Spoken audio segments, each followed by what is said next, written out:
Wow. Dan itu dia, dari RRQ tuh seru banget. Mereka lagi bener-bener kayak kepengen berdekatan, tapi Bude deg-degan banget nih mau langsung tahu jawaban dari Baloy. Tak tak tak, punten, Geek Slate. Oh lala. Halo, lagi pada ngapain? Kok pada kaget Bude masuk?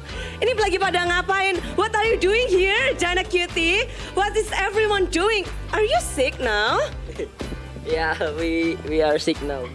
Can you stand up for me, please? What happened with you guys? We sick right now. Everyone is unwell? All? Yeah. Oh no, it's so bad. Dan mereka ternyata sedang dalam keadaan yang kurang sehat. But are you ready for the day? Oh, kamu pakai bahasa Indonesia ya? Gimana? Ini lagi keadaannya nggak baik, tapi untuk menghadapi RRQ di leg yang kedua siap nggak sih? Tetap siap dong pastinya. Tetap siap pokoknya. Tapi posisinya kalian kan sebenarnya kalau upper bracket bisa, cuma lagi nggak terlalu baik nih buat kalian. Yakin nggak sih bisa menjegal RRQ untuk kedua kalinya di leg kedua? Tetap yakin, harus tetap optimis. Apa yang mungkin kalian dapetin mungkin dari ngeliat match Klasiko kemarin ataupun dari match kalian lawan Alter Ego, ada nggak? Nggak ada sih. Tetap main aja lah pokoknya. Main aja pokoknya, kayaknya Kadera punya sesuatu sih. Kadera, apa yang kamu persiapkan nih untuk match kali ini? Leg 1 menang 2-1, kalau sekarang gimana? Nyiapin mental aja, soalnya lawannya raja dari segala raja. Yang terpenting lawan RRQ, mental berarti? Iya benar. Mental yang kuat. Wow, oke. Dan terakhir Baloyski. I met Finn before and he said, you two are close. You share each other knowledge and everything. And yeah, he said that let's fight, don't use Natalie, and then let's give our best. What do you expect for your match up against Finn? So exciting as always because Bin is one of the most respected captain, and I'm just really excited because yeah. Any words for RQ? Kasih upper bracket bang. Kasih upper bracket bang, dikasih nggak? Iya. Thank you Geek Slate, good luck for today. Dan Yasmin memang menjadi salah satu yang bisa kita lihat bersama dengan Baloy matchup yang sangat seru. Akan seperti apa keduanya? Jadi akan kita cari tahu bersama-sama dari analis yang akan membedah tentang Geek Slate dan juga RRQ. Jadi Profesor KB sila. The battle for the upper brackets begins here between RRQ and Geek Slate as they fight to accompany Onyx in the upper brackets of the playoffs. Ladies and gentlemen, welcome back to MPL ID Season 11.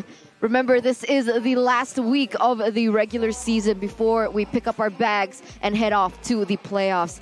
Accompanying you throughout today's match, it's still me, Eterna, as well as Mirko. And of course, we have Goni here as our analyst. Now, Mirko, coming into this match, last time it was a 2-1 for Geek. Do you think the same score can be replicated by Geek? I think so, right? It's, despite Geek Slate having experiencing a loss yesterday against Alter Ego, it really felt like even in the loss, in game number 1, they had the control. 11,000 gold lead, and Alter Ego were able to beat RRQ too. So Alter Ego, they're just really performing right now, and Geek Slate can learn from their mistakes.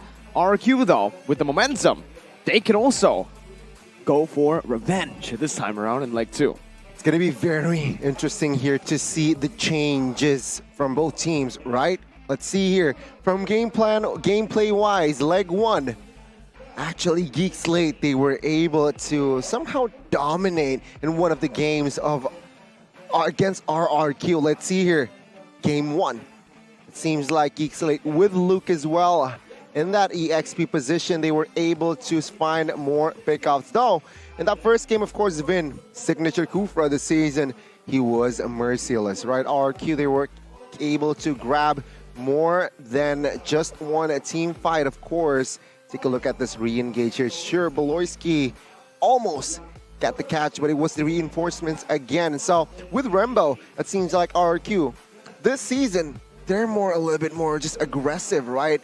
Again, Vin signature Kufra this season. Very, very strong, able to just catch and somehow disrupt the momentum from side of Geek Slate. After that catch, it was RRQ again getting the space for them to secure that Lord. Of course, Geek Slate doesn't give it for free.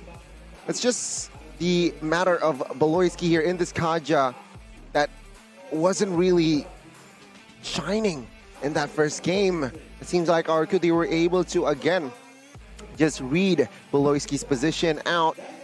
It's a struggle. If Beloyski can't play around the map, it's a struggle, right? Geek Slate again here in this current fight. It's a long fight, but RQ got the better of Geek Slate after a very, very long fight. Again, carried mostly by Vin there on this Kufra, was RRQ getting that first game. But in the second game, we can see here a different story. How it's a battle between that mid lane, it seems like, right? Why?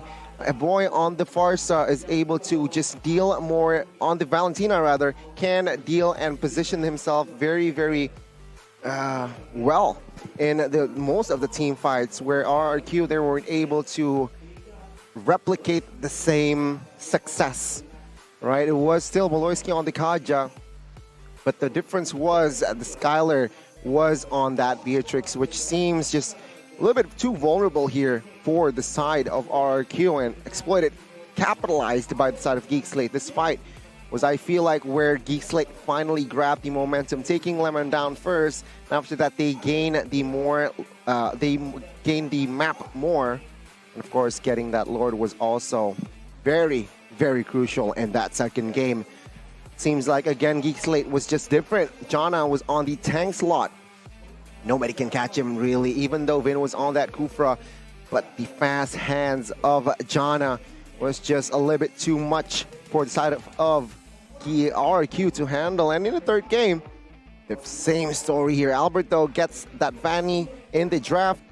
But impact-wise, I don't know. Skylar was on that Irithel. And of course, again, Geek Slate, they understand how to, again, just make this Skylar, make this Irithel don't play in this game.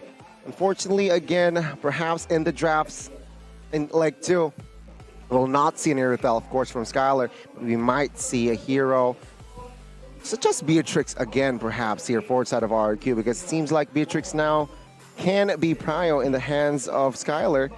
Geek Slate, I expected them to also respond with a very, very solid pick in that gold lane area here. Kadera again leading that gold lane.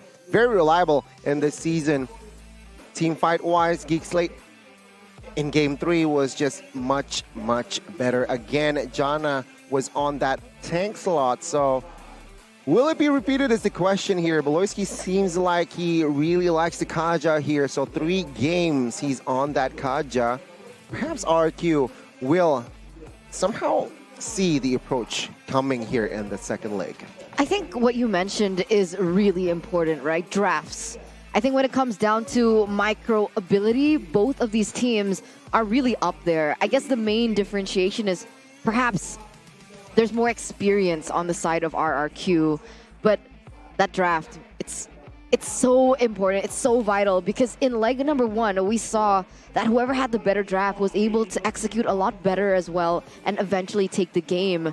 Now, another question is who's going to be playing, right? There are certain layers to the roster that both RRQ as well as Geek has. Is it Luke? Is it Matt in the XP lane? For the side of RRQ, is it Lemon or is it going to be Banana? Because the last time we saw Banana play, RRQ didn't find as much success.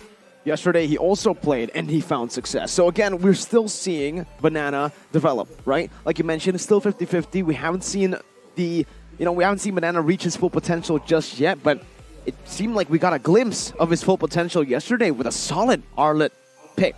That's the thing, right? On Arlet only, but let's take a look here. Let's take a look at this topic.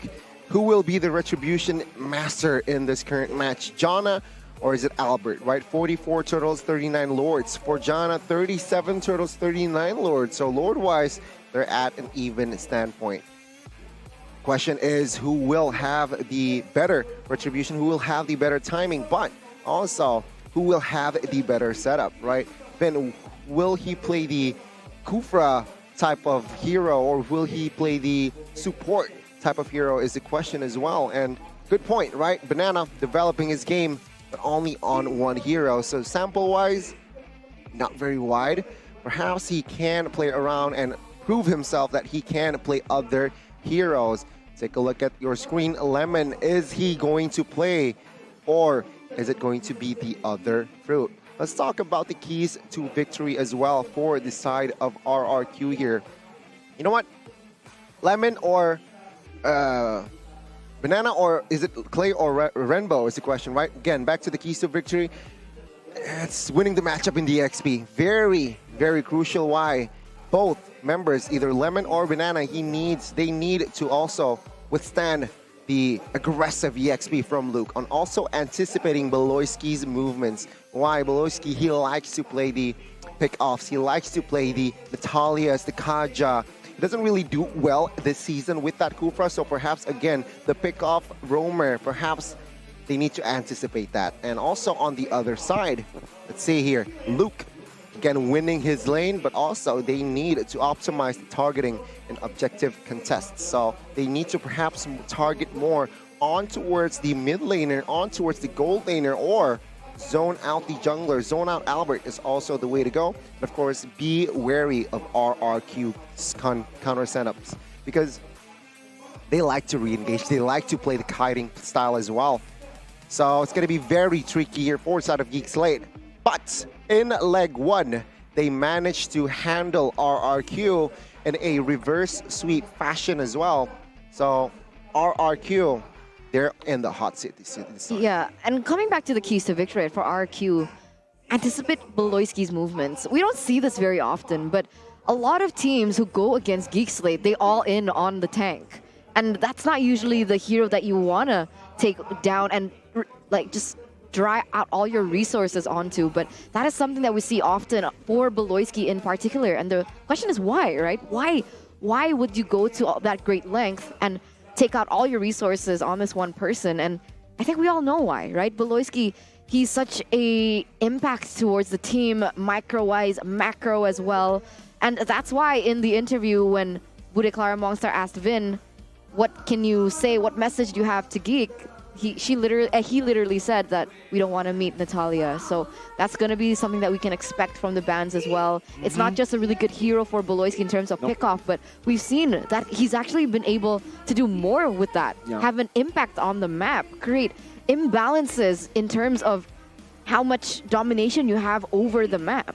I think when we talk about Beloyski, I think a common misconception is shutting down Beloy isn't in-game. When, okay, you surely can go for some pickoffs depending on the heroes and the compositions you have, but mainly you do not want to be using your resources in a 5v5 team fight for Beloy. Like you mentioned, Eterna, we saw Alter Ego take it in a different way. They shut down Beloy in the drafts, right? Banning out the Natalia and the Nakaja and the Franco, forcing him on a hero like a Kufra. And even then, he was almost able to make a comeback play with his team. It's the shot calling from this man that really, really makes or elevates Geek Slate's level to the top.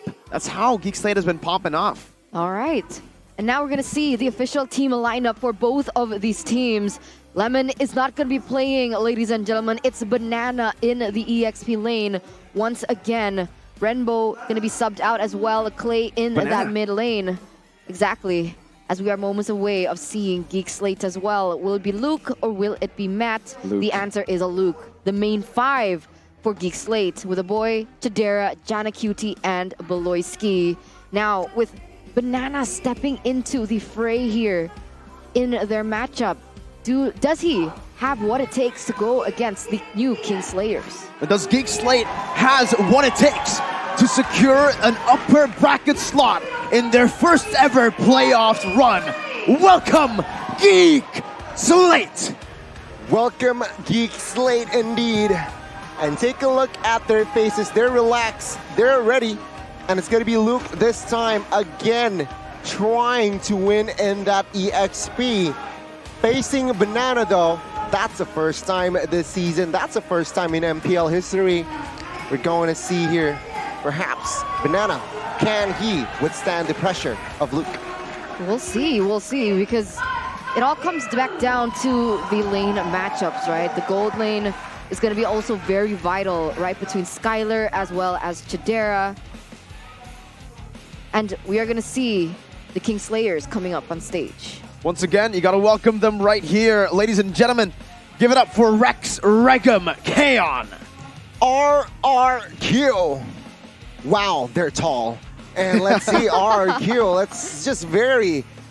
They look ready. And of course, the king of EXP lane last season will watch the rookie and see the battle of the XP, perhaps. And now we welcome both of the coaches up on stage. Coach Bangduk as well as Coach Reno. Who's with Coach Bangduk?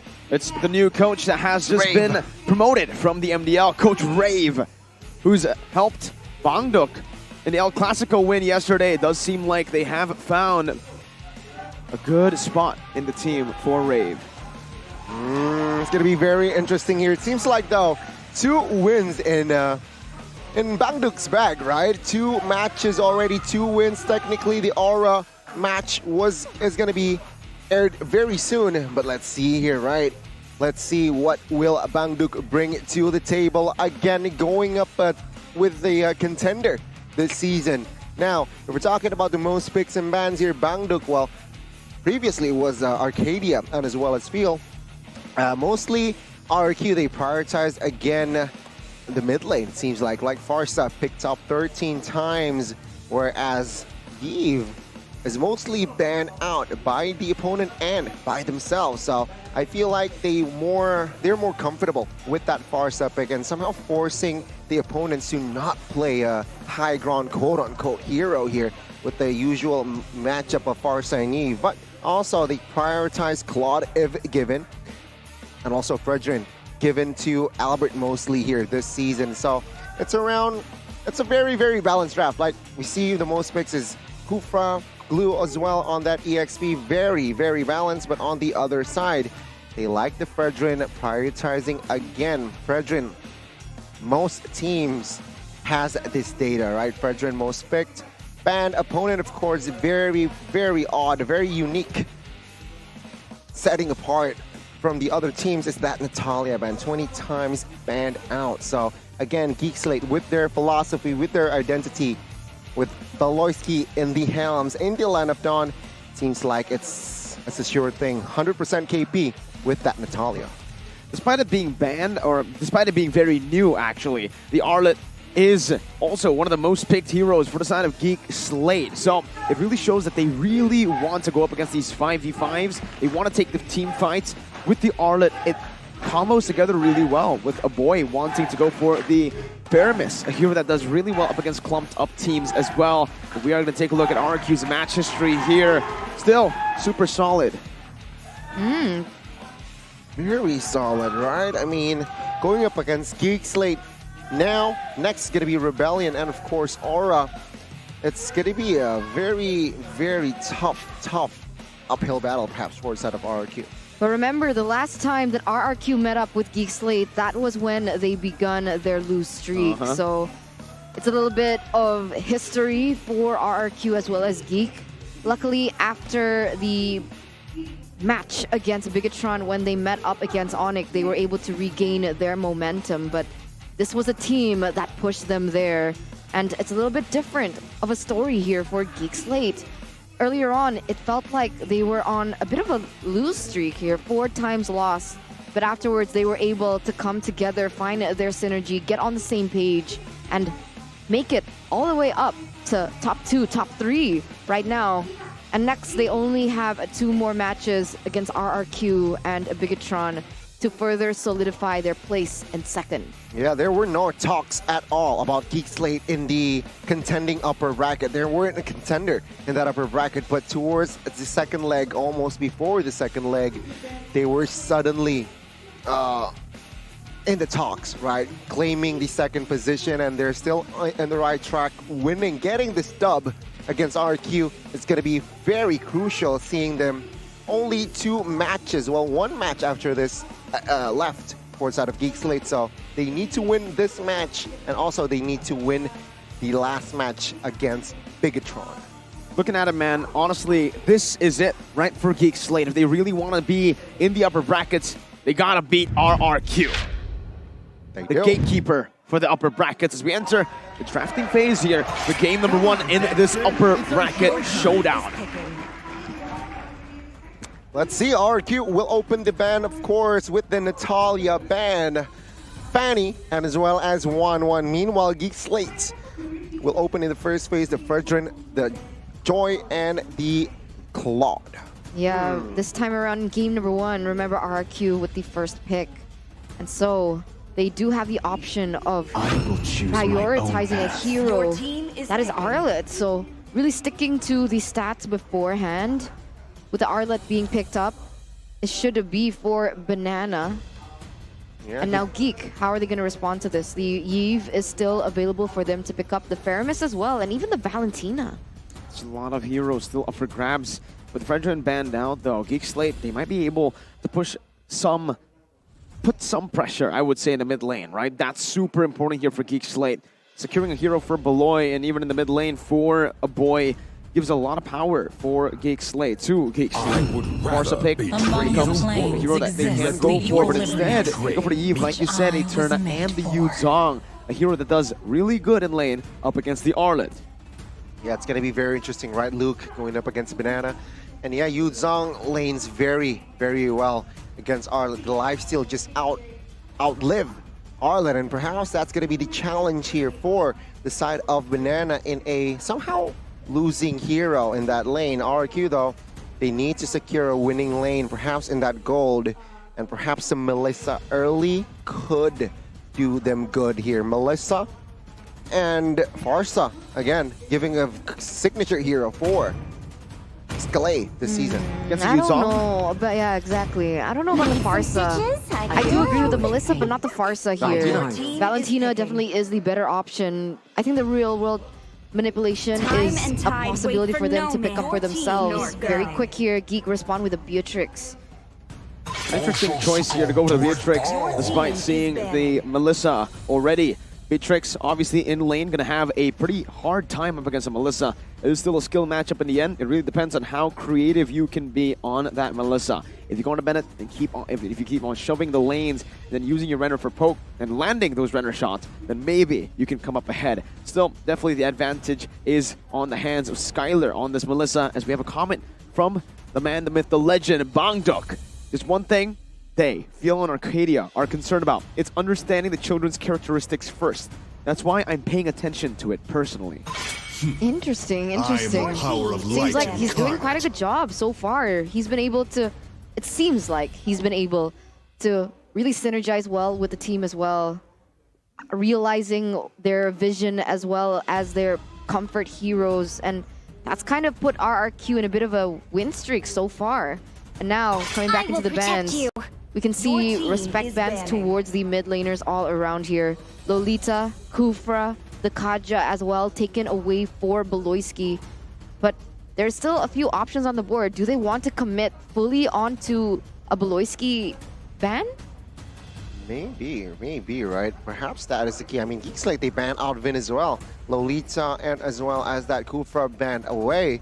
So perhaps RQ might commit and target Beloyski here. Remember that Diggy is also a very, very good option here now for both teams, right? Even though not a lot of crowd controls, but it still provides a good support, especially for your gold laner. But it's gonna be the Grok here for Beloyski. So a very strong, very straightforward purpose, right? Providing feel, soak in the damage, and facilitate mostly, of course, for that mid and gold. But on the other hand, it's also a very good ultimate to take away. Yep. Remember, Clay is going to be playing the Valentina, and he's been able to find a lot of success on the Valentina as well. The Wild Charge going to be something that they can utilize for themselves in order to look for an engage here.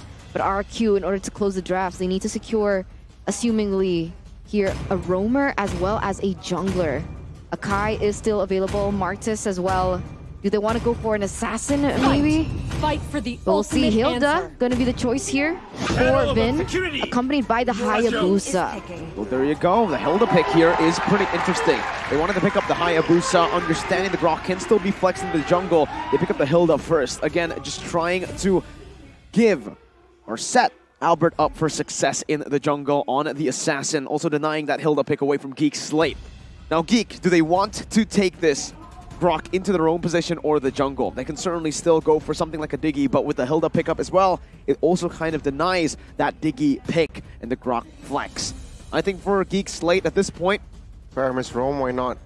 Faramis Rome. I feel like going for the jungler would be a bit better here. If they want to go for the flex, they might as well pick up the Diggy instead of the Faramis and then play with the Grok in the jungle. It's the Kadita pick for the side of Geek Slate though. Kadita, interesting choice. Very interesting. Up against the Melissa, your oddity actually does not go through the go away.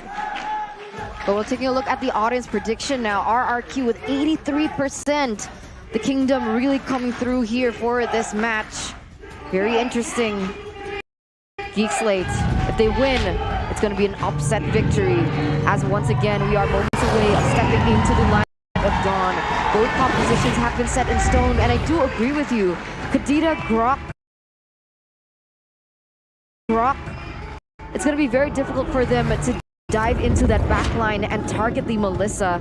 Even the Yuzong can't touch her if she pops in that go away. And with that being said, we'll see what happens. Ladies and gentlemen, both of the drafts have been set. It's time to jump into the Land of Dawn through the portal.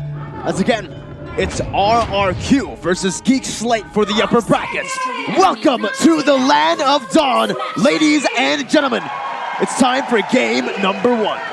It is time, and you can see already that Grok, he opted for a barrier skill there from Jana, not the power of nature, so he's already looking for the delay on that mid-late rotation from that minions, but it's going to be an insta pause here, so let's talk about this first, all right? So Banana will still be on his signature Tenacity Arlet. Meanwhile, this Kadita, somehow it makes sense, right? They have already enough peel with that Grok, with that Yuzong as well. It provides perhaps killing pressure and somehow forces some heroes from inside of RQ to use that Purify, but I see no bait there. I see no Purify actually on the board. Correct me if I'm wrong. So with that in mind, right, with no Purify, perhaps this Kadita can, if not target the Melissa, if not bait out the go away, it can also perhaps target Clay. So it's going to be just a bait of go away here between the Yuzong, the Grok, and as well that Kadita. Ladies and gentlemen, we are experiencing a technical pause from the side of Geek Slate. But you don't have to worry. Just stay tuned. And welcome to the English podcast. Welcome. Once again. Back. It's been quite a while since we had an English podcast You weren't segment there. here with the troubleshooting here. Yeah, I wasn't there the last time. It was a pretty long podcast segment. Last time I remember it, but here, again, ladies and gentlemen, looking at the drafts, honestly, with the Yuzong, there are some strong points, obviously, for the side of Geek Slate here, but I'm very concerned of the Melissa Beatrix lane, right? The Grok in the jungle, too. That wild charge, like you mentioned in the draft day turn-up, can be taken away by the Valentina, a massive playmaker. And we can see that really change the tides of the team fights. Here, though, you can change the tides of your skin game with the premium skin fragments. Redeem the codes right now. You want to read it out? 8VNYSDJDHFFF22Q5V. You're Boom. welcome. There you go. There you go. There you go. Don't read, listen. But what do you guys think about the jungle matchup, right? Grok and Haya. When it comes down to it, when they go in for objective takes, I think who has it's, the upper hand? looking at the composition, it's very smart, right? There are three big ultimates that can be taken away. Asking a huge question for Clay: who do you want to take? The RUWM, the Black Dragon form, or even the Wild Charge? So they can only he can only steal one, technically. But that's a thing. That's the layer of flexibility that Geek is giving to Clay on a silver platter. All he needs to do now is analyze it macro-wise, right? Which ultimate best suits the situation, right? Do they want more CC? Go for it. You can use Grok. You want more dive? Black Dragon form. You want more peel? Take in the real world manipulation. Exactly. It's also very important for Geek realizing that Valentina is on the opposing side to play the map very, very carefully. But even that is challenging because RRQ has the Hilda. The flexibility definitely does help, right? Again, 3 choices. That means they have 3 different openings in a team fight, 3 different tools or weapons to utilize. And to answer your question, it should be the Grok. If it comes down to neutral objective control, the Grok does better just because of the wild charge, right? Instant damage, a stun AoE as well. So if the Hayabusa is in range, it shouldn't even be a 50-50 because of the wild charge. Hayabusa gets stunned, 100% should just be the Grok there. What is another 100% is the tickets for the playoffs. It's 100% going to be sold tomorrow, right? Yes. And it's going to be sold out quick, 100%. Yes. So go ahead Yes. and buy it right now, only on Bleebly, not right now, tomorrow. Okay, Yeah. wait. They need to stand by Good though. things come to those Who wait? who wait. They need to stand by though because last season I got a lot of DMs, man. They're like, "Do you have any tickets?" Because there's no more tickets. And that's an hour after. Yeah, so you guys need to be on standby there at Bleebly to get your hands on it ASAP. Remember, the venue is going to be at G Expo, so we'll see you there. But coming back, right? Grok and Hayabusa. So you think Grok. Neutral objectives. But remember, this is Hayabusa, Albert's Hayabusa. For sure. It's also Jana's Grok. It's fast hands. You know, quad shadow in, steal the It is. Lord, get out. Better position to get the 100% retribution secure. It's also just the chain damage. Lancelot, Fredrin, Balman, all these heroes who are really good at neutral objective takes. While they're good, they can chain the damage with the retribution, right? And it's basically the same here for the Grok. If you go with just a little bit of damage, or just use the base damage alone, that wild charge is enough burst to actually get it low enough for that retribution mark. It's going to be very interesting seeing the head-to-head as well. While looking at the compositions, though, I gotta say, imagine, let's see. Will Albert contest the turtle here? With Hilda, they might. If not, Hayabusa Albert can just go for the mirror play, right? Okay, I don't want to contest turtle, but I will go gank the marksman. Perhaps that might be also the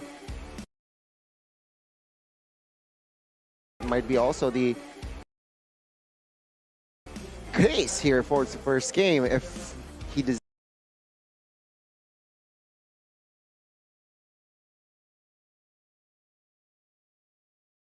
not want to battle that neutral objective though. All right. They could go for picks. You gotta go. They could go for Go for the magic 50-50. dust. Oh. You know, redeem codes once again for our wonderful viewers watching patiently from home. Now, though, Miracle is gonna read you one. AKA DUN3WX R4822Q5U. There you go. That was so quick. I wanted to do it quicker, but I messed up. Mirko likes it quick, ladies and gentlemen. So let's see here. Like What my is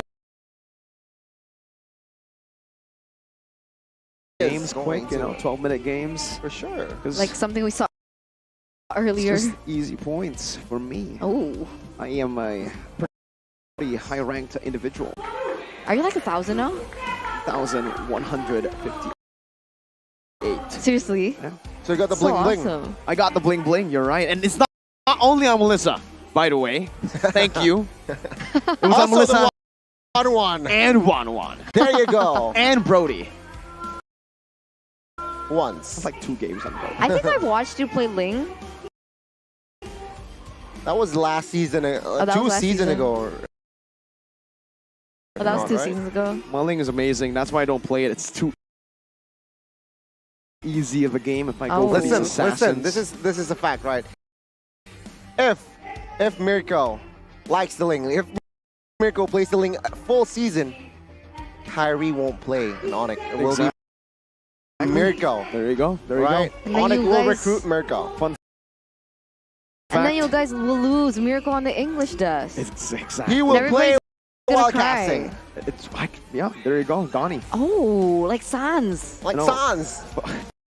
Multitasking. There's gonna be, there's He's a rumor. everyone on the desk. There's He's a rumor. rumor. Broadcast. Next season, they will add a new ID caster, Sans. So Really he hope will there's a play. step in the English desk. He can take all our jobs as well. Massive, great player. Fun fact, Teamwork. Kyrie actually said, my jungling is Galing.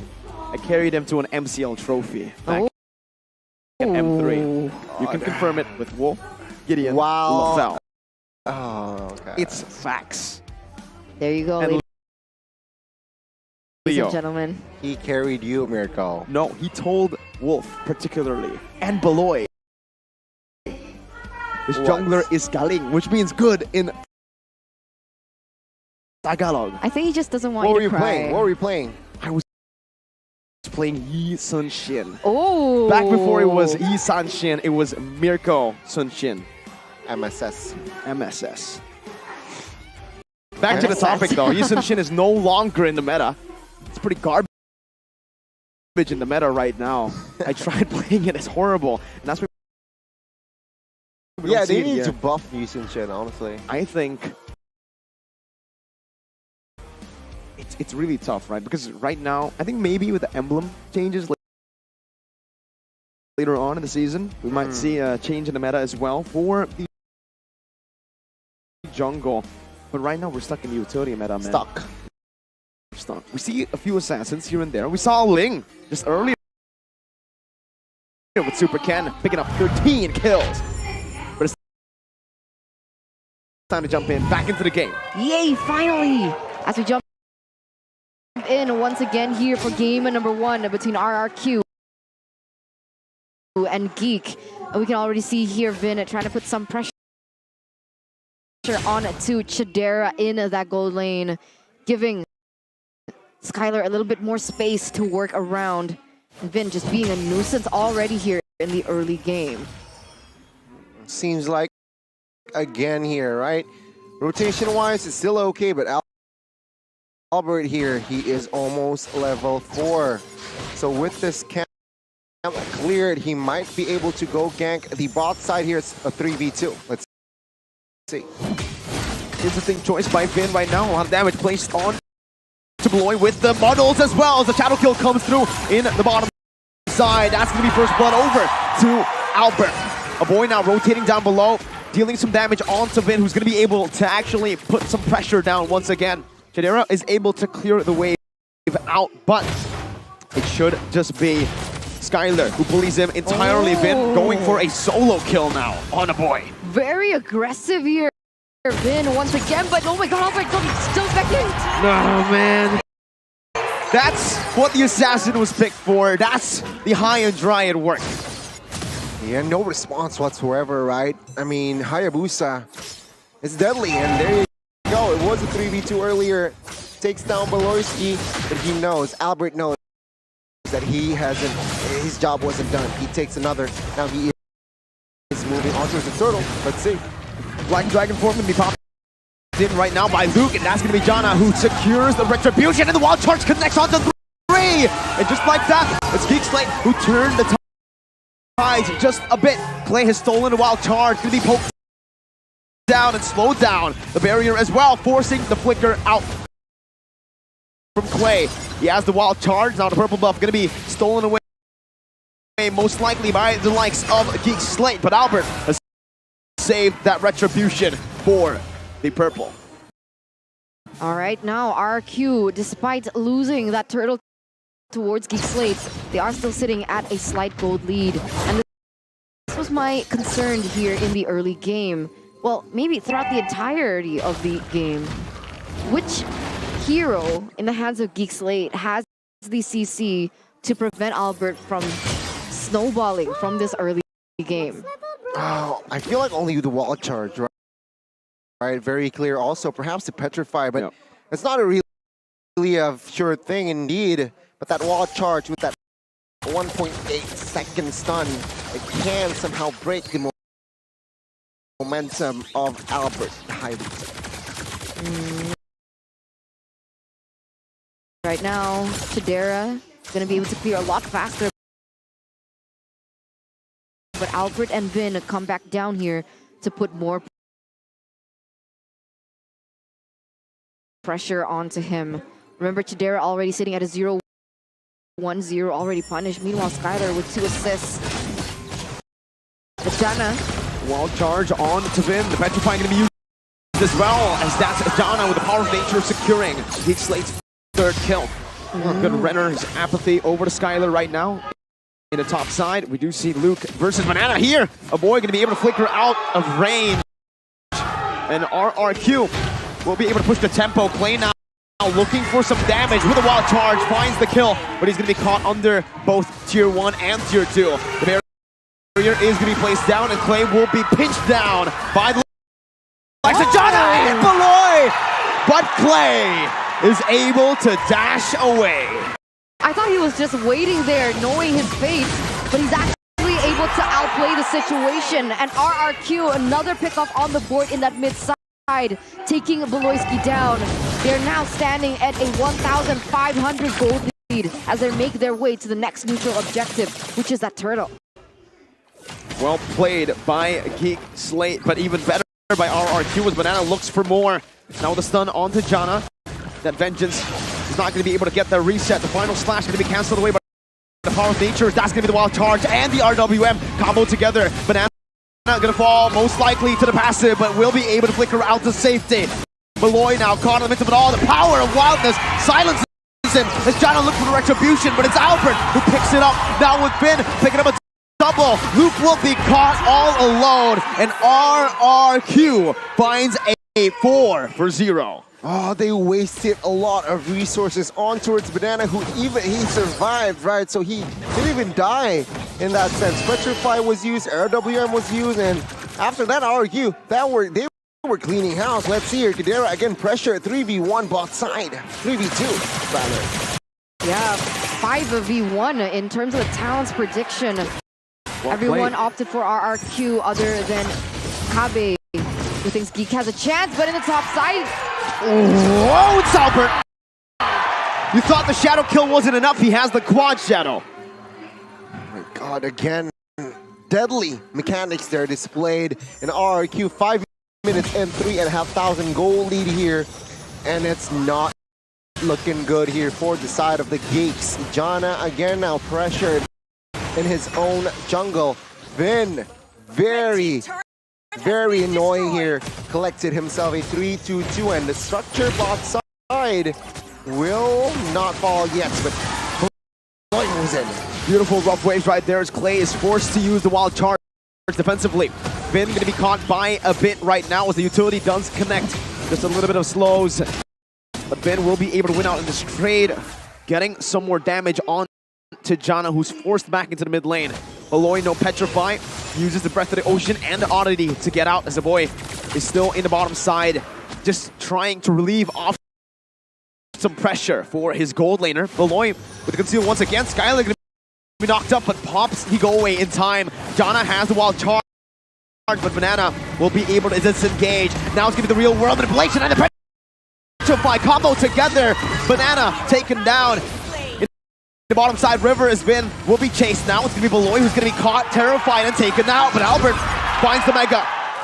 Now with the Melfic Roar, will be able to dish out more damage to the frontliners. 4,400 gold lead already. 4 pickoffs on the board for RRQ as they continue to put the pressure onto the bottom side. Chidera is going to be the next one to fall as a killing spree being picked up here by Clay.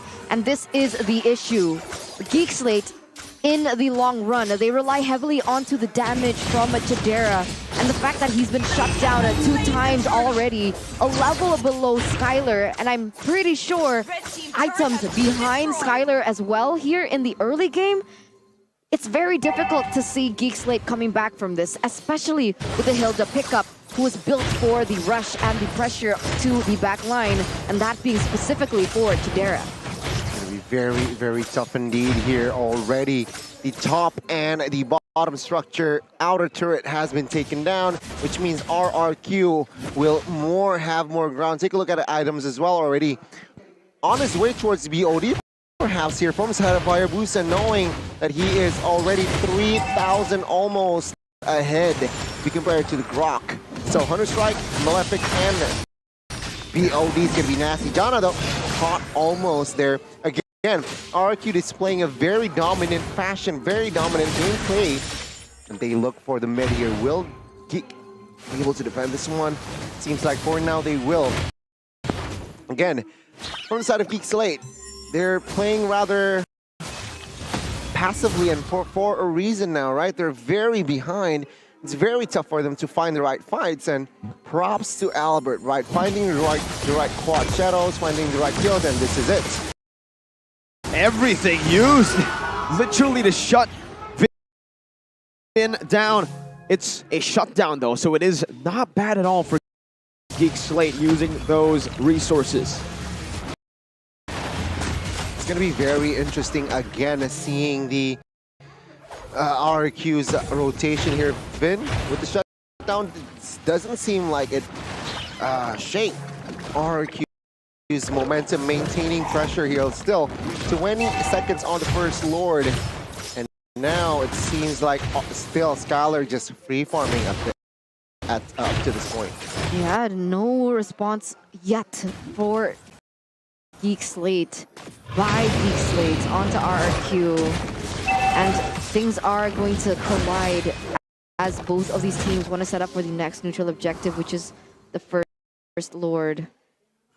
It's going to be, again, very, very tough for Geek Slate to contest here. It seems like if they really want to contest, the time is now. Let's see, your top side is at an equilibrium. So again, they might go for a fight here, but they're not sure where the Hayabusa is, but there you go, the concealed play. Will it connect? Good read by RRQ right now. Banana also using the final slash just to try to spot anyone who's in that bush. Fortunately for him, no one was there, and Geek Slate have just burnt out a pretty poor resource. Banana, though, going to be able to dash in right there, dodging away from the Breath of the Ocean and the Petrify, but will be caught instead. Now it's going to be Chidera flickering out to safety. Clay going to be gunned down, and that's the shutdown for Chidera. But in the back line, it's still going to be Albert dishing out some damage. Beloy going to be able to escape right there as Luke finds a kill onto Skylar. Now with a Furious Dive, knocking Vin up. Jana's right there with Power of Nature, and Vin will surely fall. Jana picks up a double. That's going to be the shadow kill entirely used up on Jana. Look at Beloy, waiting for a chance to pounce, but it's a massive trade for Geek Slate. Wow, a 4-for-1 trade as the early game lead that RRQ have built. 6,000 gold lead, shrunk by half. As Geek Slate, they're going to be able to secure the next neutral objective. But look at this. Albert already clearing in that mid side, and the top wave is pushing for RRQ, as it seems like RRQ looking for another re-engage. Final splash popped in, but it's going to be Jana who secures the Lord for Geek Slate. Jana with wild charge defensively gets out. Wow, what an escape and what a play. Wow, that was a very, very good timing there. And RRQ, they lost that earlier fight. Why? Banana came in too early in that previous Lord fight, and it got punished, right? Without Banana, it's a 5v4, and after that, RRQ suddenly lost 4 members. Now with this Lord push, Geek Slate, they might be able to neutralize the gold lead that RRQ has right now. So let's see here, the manipulation bot side is slowly pushing perhaps 2 waves now. So the bottom inner turret might be an juicy target in Geek Slate. They're looking, and they're going to go with the Lord here. So again, RRQ, they lost this fight. Geek Slate, they're gonna equalize here. RRQ needs to be very careful, right? Because Chidera also just picked up the Malefic Roar on top of the BOD that he already built. The damage needs to be respected here as the boy opens up. Oh, the go away. He's going to be placed down. He's going to be able to dash away, but Chidera guns him down. That's the gold laner down for RRQ. Clay has used a lot of the resources now. That's going to be Albert jumping in with a shadow kill onto a boy. He's still going to be able to flicker out, but that's going to be Banana who fights the stun. The resets come through, and Chidera will fall to the likes of Vin. Now it's going to be Luke versus the world. Wild charge, knocking him up, and it's gonna be Luke 1v4 with a petrify. Vice the 4-man furious dive, but it's Clay who takes him down. A 4 for 2 in the end. In favor of RRQ, and Banana redeems himself. That wouldn't have been possible without the flicker final slash that he attempted onto the members of Geek Slate, and they were able to extract the most out of it. 4 members taken down here. RRQ already pushing in that mid lane turret. Remember, Jana QT and the rest of the members, they just spawned. They're sure in going to be able to get that objective in the board. Oh, so unfortunate, right? Geek Slate, they were trying to claim control, but they overstayed in that top side. Again, a very good re-engage by Albert there with that quad shadow looking for a boy.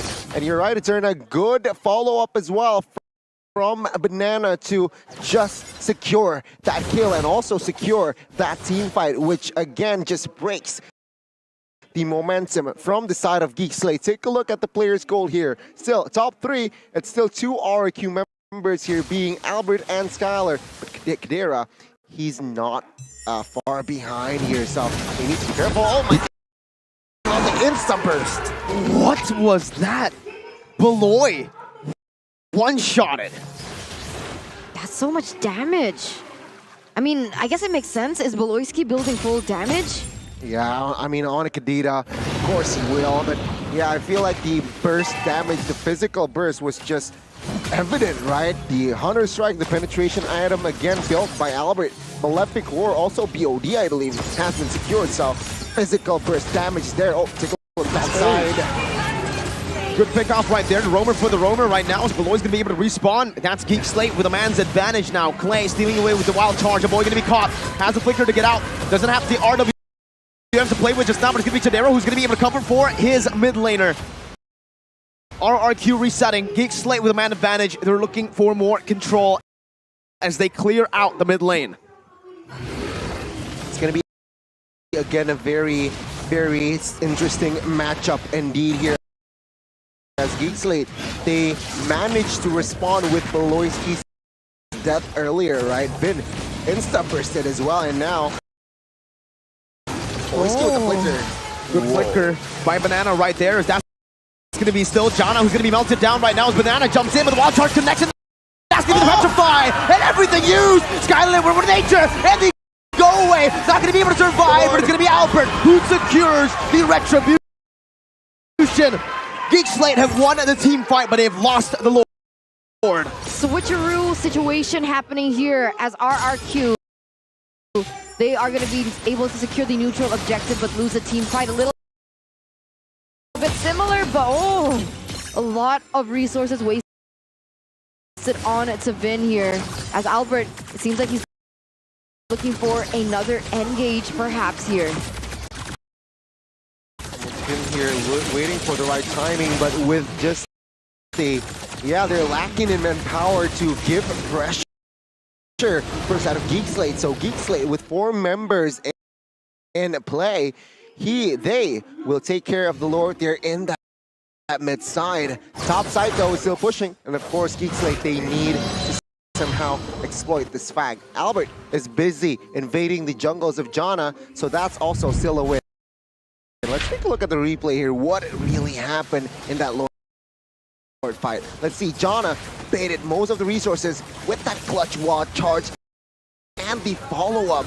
He is able to survive for a little bit more time, but it gives Albert there looking for the right objective, claiming that Lord, finding the compensation, and again, Geek Slate, very in sync and coordinated fight there. Albert is still untouched though. Take a look at the items, right? Heptases also, and take a look at Beloyski. Oh, that's enough damage though. Skylar has been taken low. Now it's gonna be the dive. The real world manipulation takes Skylar down. Beautifully placed by a boy, set up by Beloy. 2-4-0 trade for Geek Slate now. And being able to take down Skylar, I would say that is very worth it here. Remember, RRQ had almost a 3,000 gold lead before that actually happened, and it's been shrunk to a 1,600 gold lead. Geek Slate with more map control as well. They're not pushing the top lane though, only the mid and the bottom lane. Let's see what they can do with this. The Render's Apathy not going to be able to connect right now. That's going to be Jadera engaged on. Has it with the nature. Pops it just defensively here. Albert going to be locked down, and that's Jana with a wild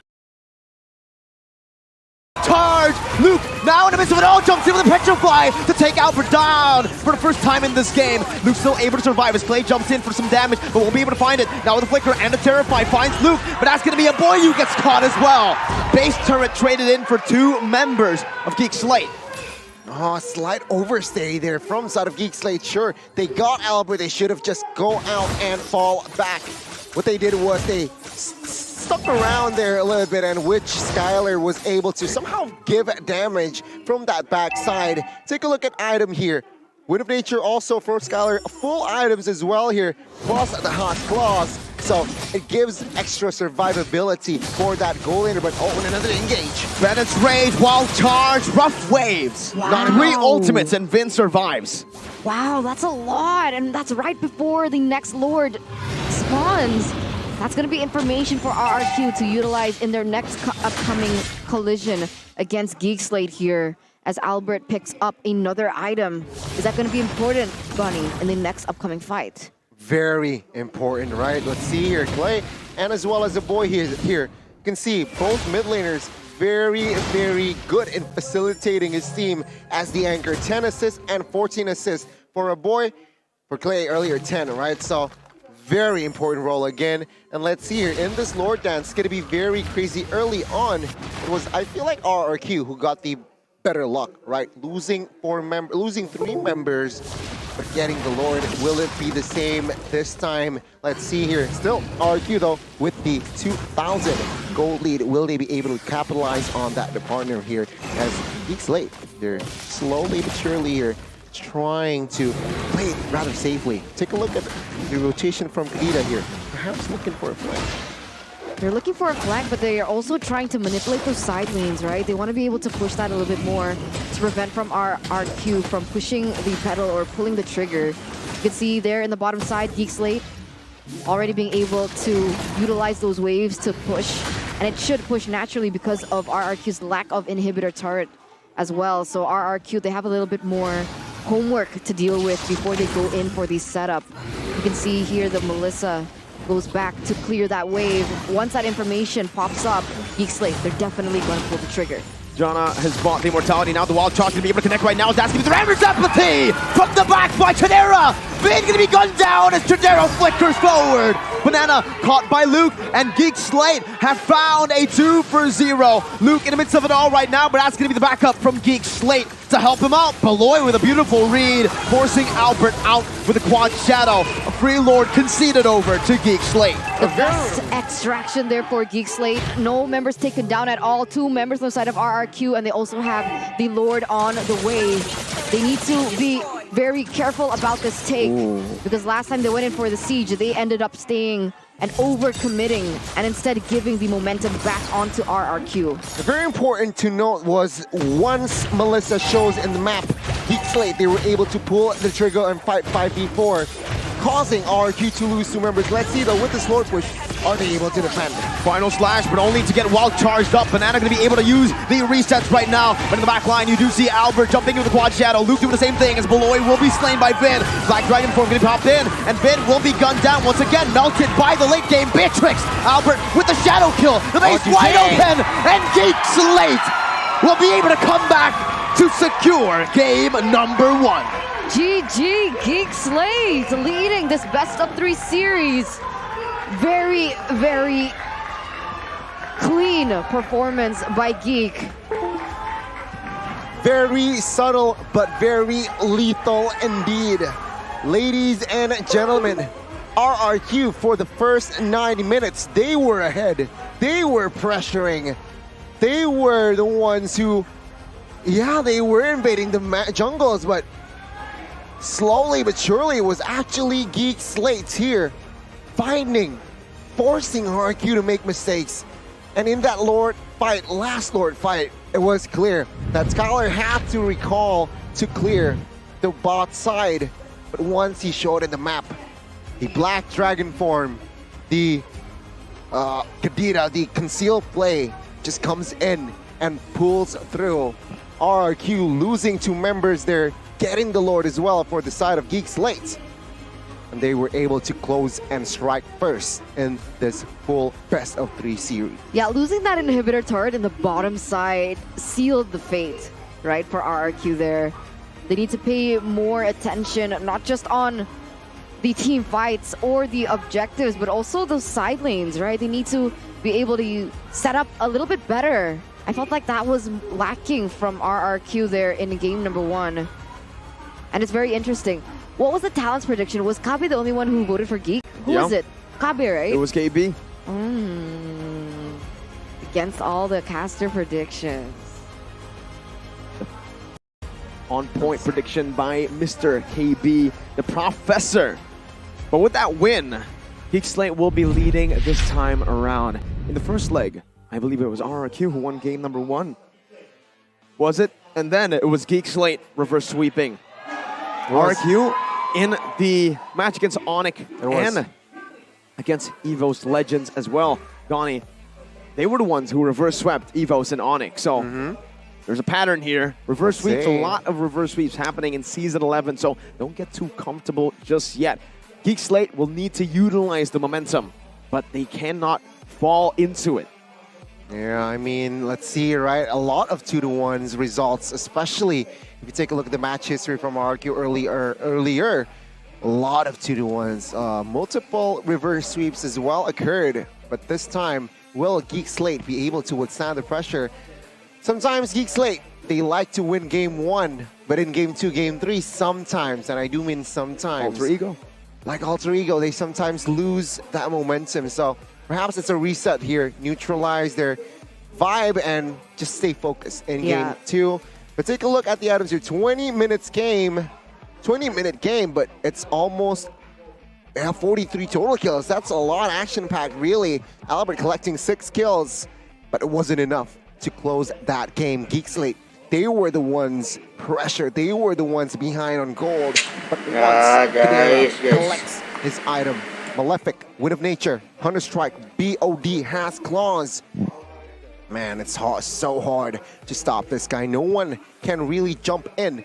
Vin is on a Hilda, not a Kufra. No hero, a hero that can't really jump on towards that Beatrix.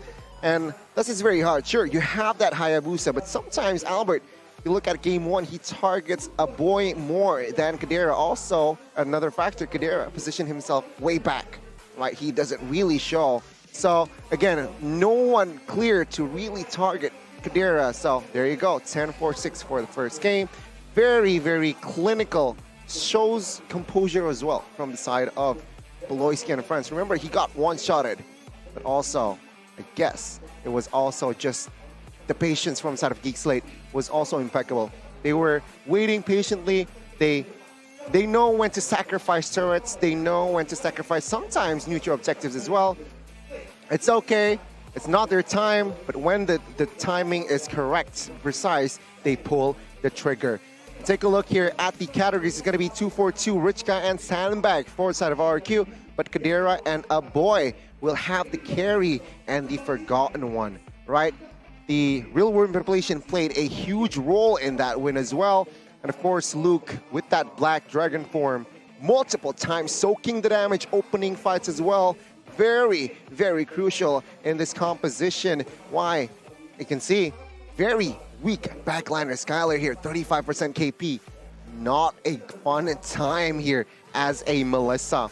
And if you take a look at the damage dealt, that's a very close stat there. 275 if you compare it to 260. So it was a very, very close game. But at the end of the day, it was Geek Slate. Why? The minions pushing outside. It was forceful. Forced RQ a member to clear that bot side, which of course creates a man disadvantage, which just exploited by the side of Geek Slate. 5v4 then, pull the trigger, RQ force on towards a fight. They lose 2 members. It was a domino effect from then and there. Yeah, but we need to ask the question, right? How did they lose that turret in the bottom side, right? They lost a team fight where you can see here the man you see on screen, the MVP by the Samsung Galaxy A series. played a huge role. The Yuzong was the perfect distraction, and Jana was able to pull the trigger with the wild charge as well, and the follow-up was there from the other members from the side of Geek Slate. And this is your MVP by the Samsung Galaxy A series.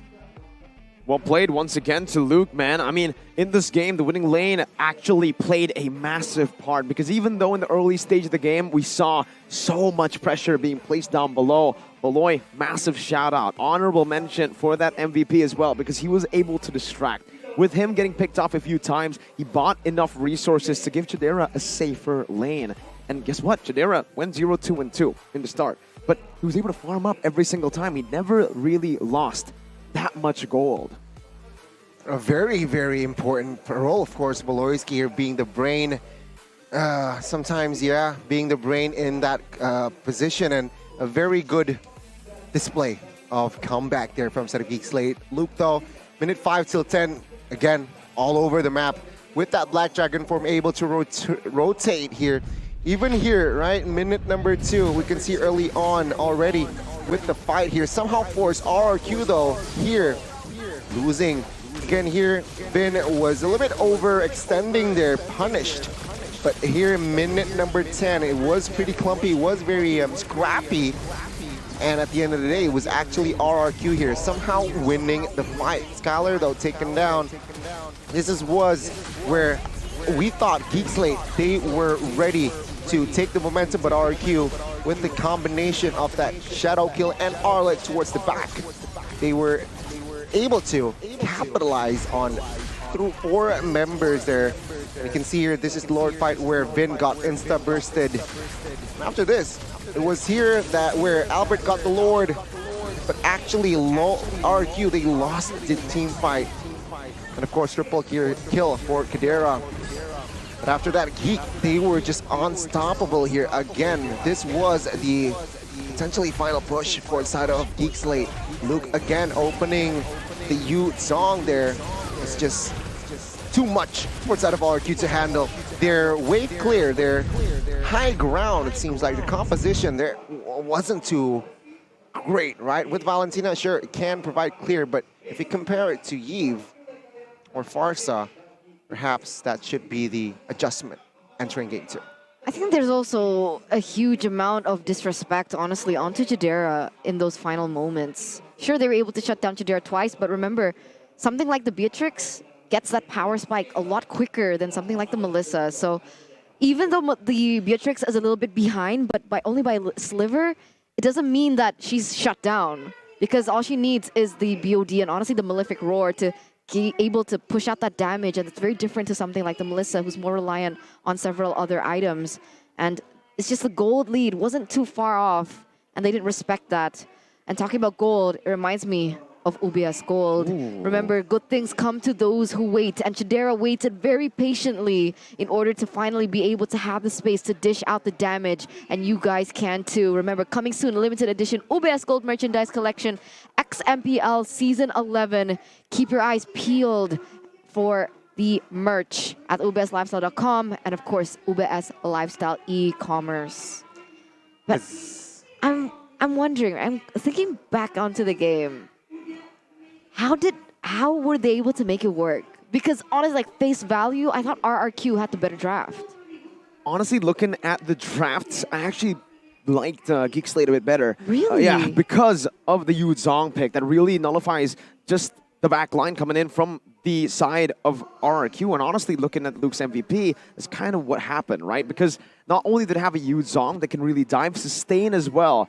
Fun fact, the go away cannot push the Black Dragon form out. So the Black Dragon form actually goes through it as well. Once the Black Dragon form, once he goes in, so back to human form, then he can't get through the go away. But even then, if he pops in a Furious Dive, the knock-up's still inside of that go away. He gets knocked back, but it's still there. Yuzong's so awesome. It is pretty awesome. Just like the Samsung Galaxy A series phone, Eterna. That's what they're using right now on stage. If you guys want to play like the pro players, go ahead and check out the Galaxy A345G and A545G. Gani, he's the analyst today, and he will be able to analyze and tell you guys, break it down, the specs RAM gigabyte 8 gigabytes, memory 256 gigabytes, screen Super AMOLED Plus, refresh rate 120 hertz, processor Exynos 1380, and it's 5G ready. Battery 5000 mAh. Cameras, quad cameras up to 50 Quad? That means 4 megapixels. You're right, you can count. IP67 water resistance, and the price. Why? Kenapa lemang itu ini? Kenapa kalah sih? Sebenarnya itu lemon itu bagus sih. Iya sih. Lemang itu bagus itu. Ayo coba lagi ya. Coba lagi. Coba ke bapak yang kedua itu. Semoga menang ya. Coba menang gak apa-apa sih, menang aja langsung. Iya. Terus menang itu harus menang. Sure, is a great pick. Albert was able to utilize it, but it's a bit harder to pull off when they group up. You saw in the later stage of the game, the Grok was so tanky, and in the neutral objective department, like we said early on, he's going to be able to win those. And we saw that come through. Very interesting. I also have a question here, Go. Donnie, Mr. Analyst. You know how Albert deals true damage? Does that mean that the one should not be able to protect against Hayabusa's damage? And if that's the case, Nope. there was a moment where I saw Hayabusa go in onto Chidera on the Beatrix, but it seems like he popped in the one and the damage didn't come through with the ultimate coming in from Hayabusa.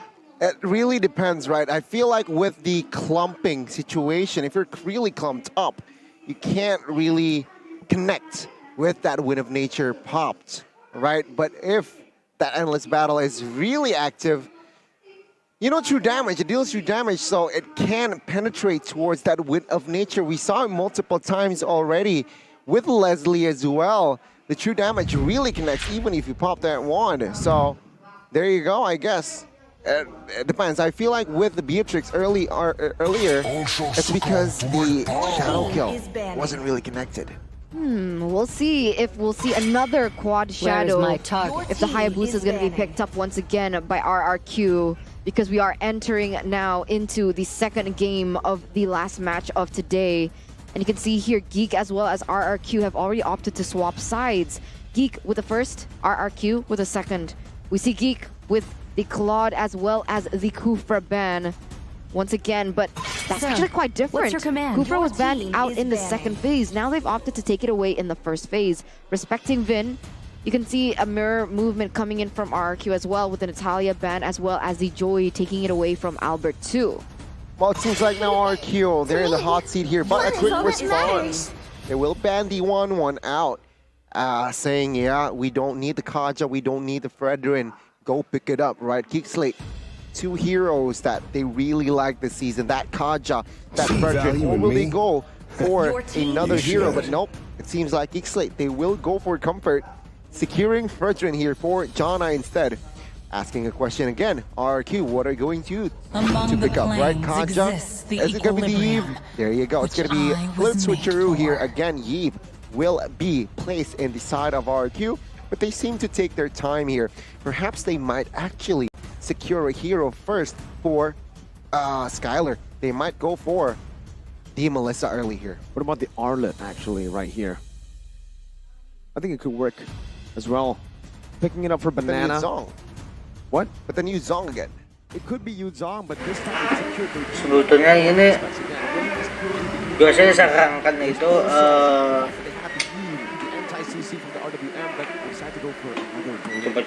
coba ya guys. Oke. Di sini ada Albert. Terus ada ini. Banana ini. Bagus juga sih guys. Tapi ya begitu. Can also be utilized by Luke. So it's keeping RRQ guessing for the moment, whereas from RRQ, doesn't seem like they would flex the glue for Vin. Should be in the EXP lane. And now Geek, they have an option now to secure a hero for Chidera, and it's going to be that Beatrix once again. So they don't fear the Melissa pick. They're actually wishing RQ to pick it up because they were still able to outmaneuver the Melissa in that first game. Maybe if RQ want, they can go for a different route. Maybe pick up something like the Brody for the gold lane. I don't think the Brody does well though, especially up against a Beatrix. Mobility, right? So with this, technically helps them with the roaming to play around that Brody. So there you go. Lapu Lapu though will be locked and loaded as well. And let's see here, what will Geek Slate or specifically Beloy play with this composition? Honestly, looking at this composition, go for Atlas. Atlas. I would say with this type of composition, the Kaga really helps them out here. So they go for Franco. Single target, locked down up against the Brody, the Glue, and the Baxia.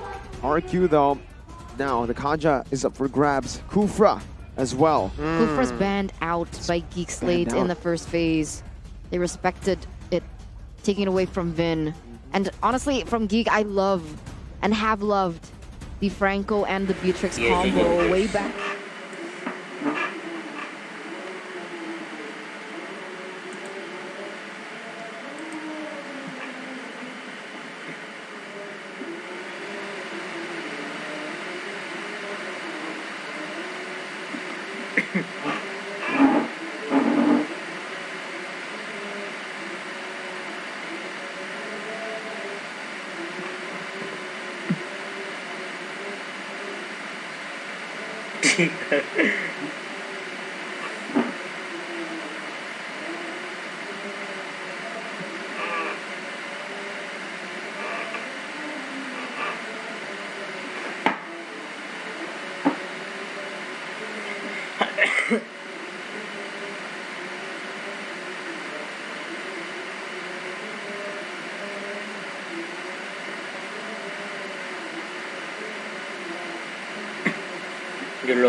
Dulu sama siapa namanya juga nggak sempat lihat.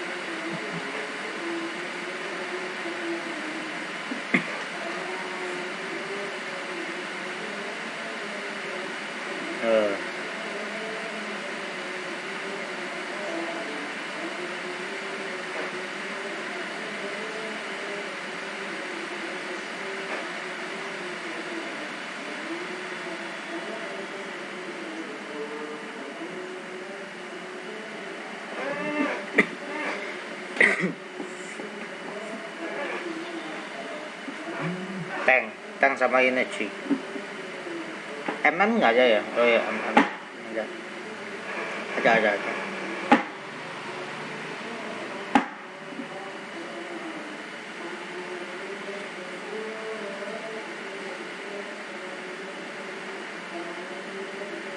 Oh, wow.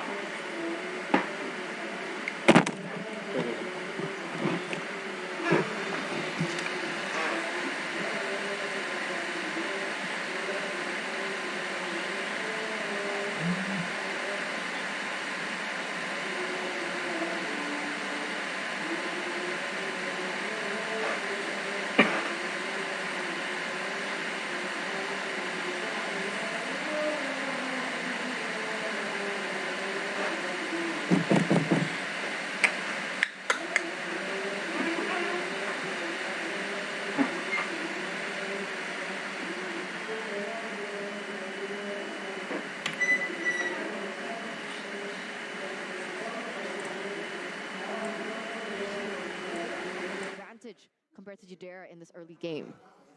Kind of the same story, no, Gani? Early game, RRQ having that grasp. How do they end it if they have the early game controlled? They need to stay proactive, I feel like, right? With Vin, with that flicker Divine Judgment later on, he needs to find the right target, and perhaps this might be it.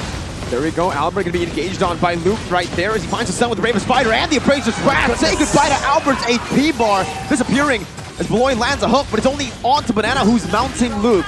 Real world manipulation popped in. Vin still holding on to the Divine Judgment. Beloy's going to be taken very low as a slam pass combo takes it out. It's a boy who finds the turtle. Jana QT not able to utilize the retribution in time right there, but Albert has come back. Now with the shield unity, it's going to be Jana who brings Banana, or Banana who brings Jana back into our RQ. RQ this time winning out in the fight, giving away the turtle. Wow. Similar story to game number 1. It's either or always. It's never one or the same, but suppression hits. That's the bloody hunt and the flicker and the combo that you mentioned early on, Eterna. It's the Bea Franco. It's the Branco. It's the Branco here for Geek. And you can see that it's already giving Skylar a little bit of a hard time, especially without the presence of Vin or even Albert there in the top side. RQ though, even with the loss, they're still going to be able to lead here in the early stage of the game. As Albert, maybe they want to try and punish Beloyski for his aggressive plays. Slapping two shields together, stunning Beloy up, but the real world inflation comes down. Beloy's still going to be able to survive for a bit, and that's him finally taken down. Oh! The Divine Judgment finds Chidera. Skylar will be able to take the kill. Now it's going to be Jana who finds the taunt, and it's Skylar who falls once again. Jana already trying to invade. Who's it worth for in this case? Gotta say, it's still worth for RQ, right? In that particular fight, sure, they lost Skylar twice already, but Chidera got taken down as well, and there you go, the Talent's prediction. It's Eterna alone here, voting for Geek Slate. I'm used to it at this point. I mean, you got Momo-chan and KB. Yeah, but they're all the way across the room as Luke here already opening up onto Banana. That's a lot of damage with the taunt as well. Banana forced to pop that split. Now in the mid lane, Albert going to be able to open up that side of the map, but will be caught right now. The boy's going to be able to dish out so much damage. Real world inflation popped in, but Albert will be taken low. Now, it might actually just be the kill right here as the Appraiser's Wrath finds its mark. That's the return real world manipulation. But Banana with the slams the boy to the ground. It's going to be Divine Judgment once again onto Jana, pulling him back. Banana still going to be able to find a mobility, but it's going to be Luke with the Bravest Fighter now. Getting the stun down. Banana no split just yet. And it's going to be Jana who secures it. The taunt as well to get the kill on to the Banana. Oh, Jana with the important shutdown as well. Geek Slate, very good response here in that turtle take as well.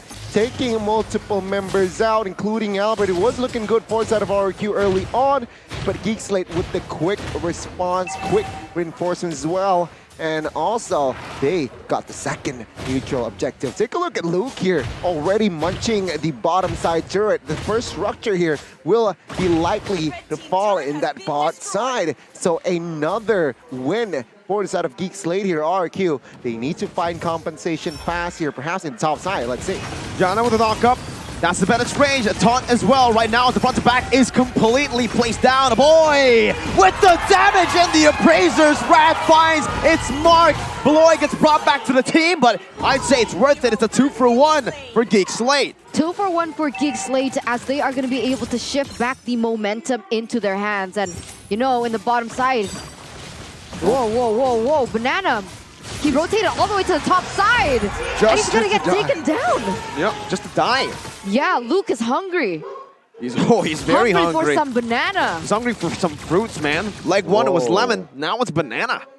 He loves fruits. But it's going to be a win here again for side of Geek Slate, right?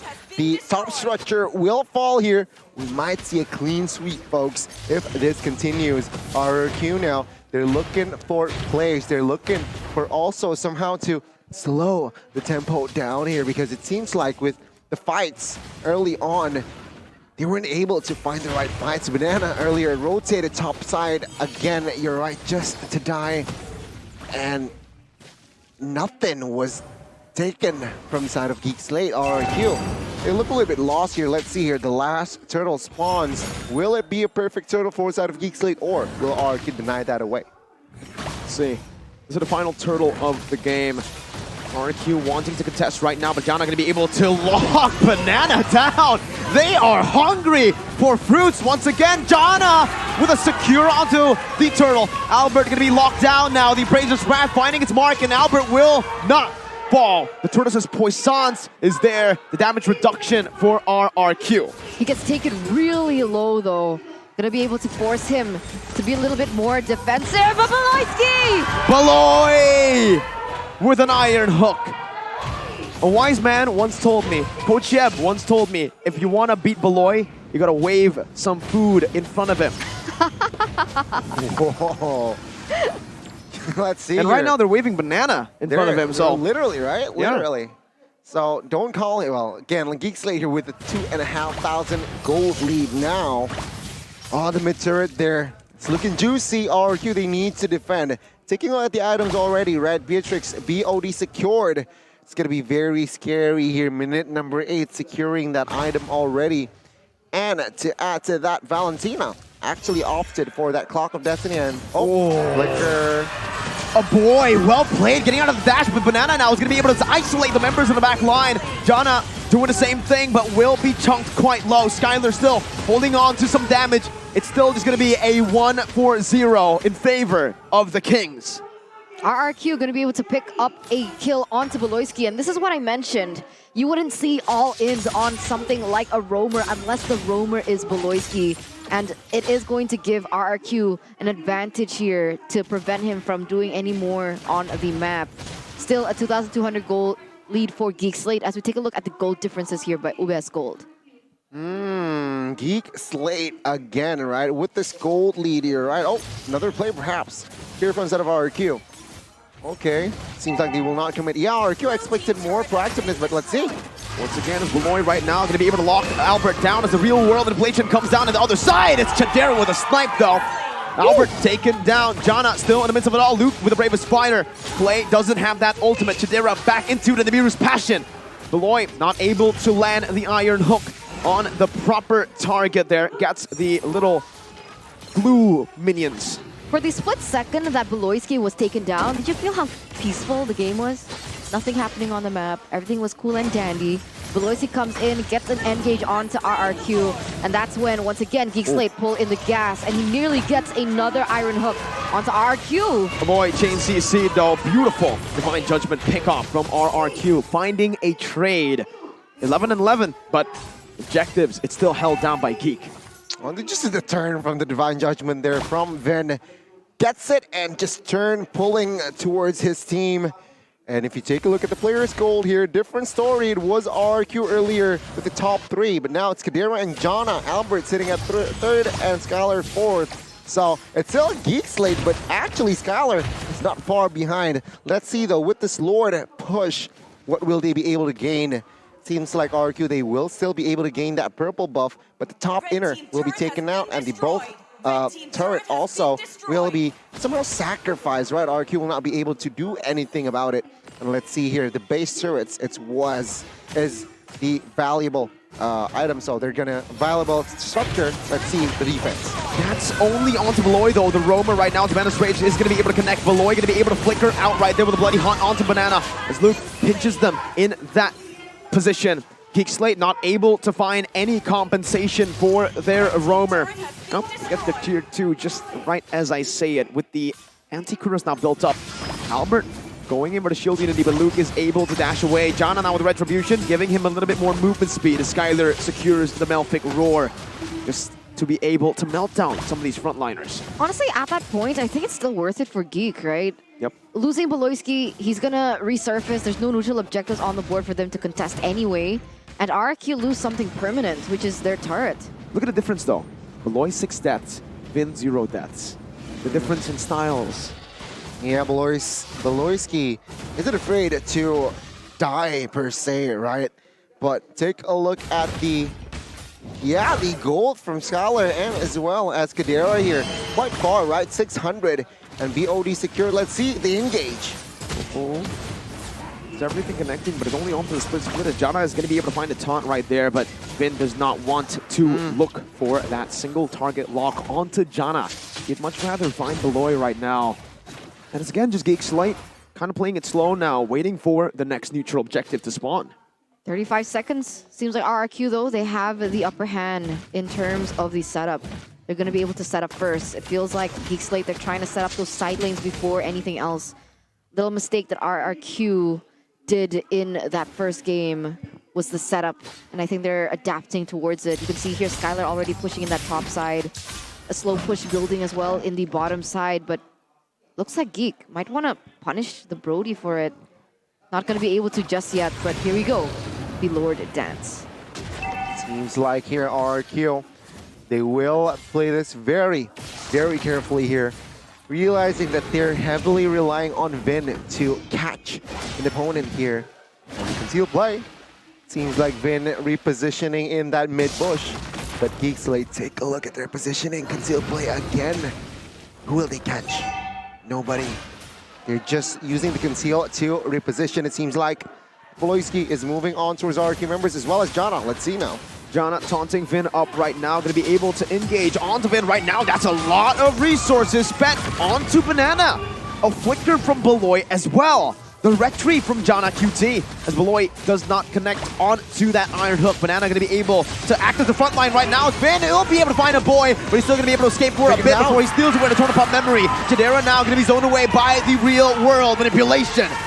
But it's still going to be both of the teams pulling back. Albert in the front. Vin now going to be tucked low as Luke finds the ring with Spider. Now jumping onto Skylar, pushing some damage, forcing this flicker from Skylar as Jadera finds a kill. The Torn Apart memory will take Luke down.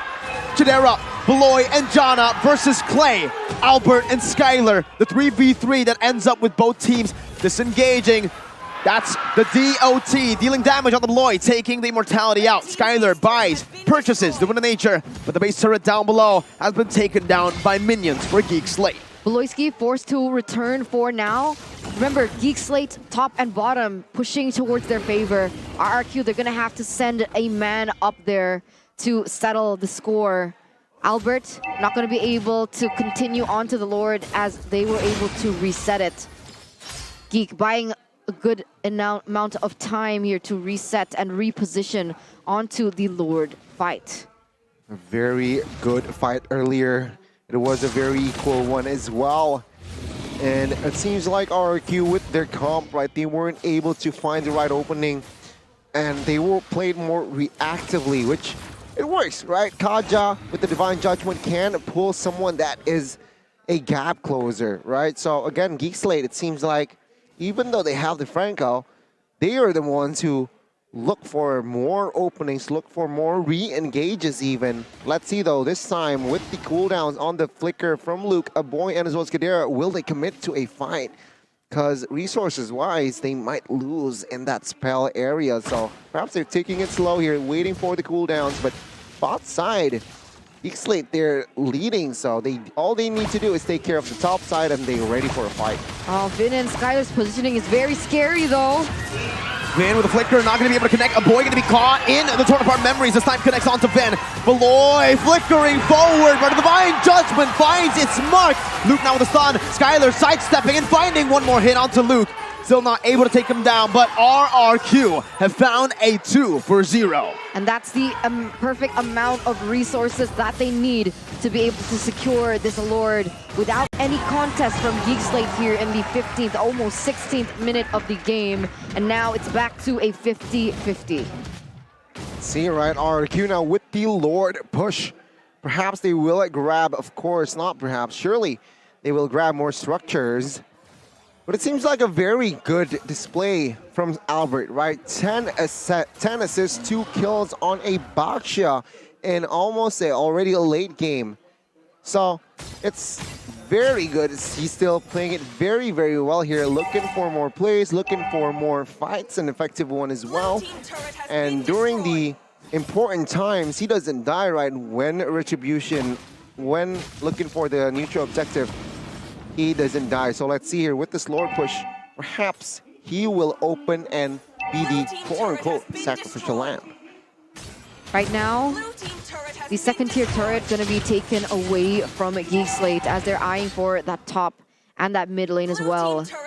They need to be able to defend these inhibitor structures if they want to have an advantage in those side lanes that they can capitalize over when they go in for the next neutral objective. And with that in mind, we'll see how RRQ plan their siege.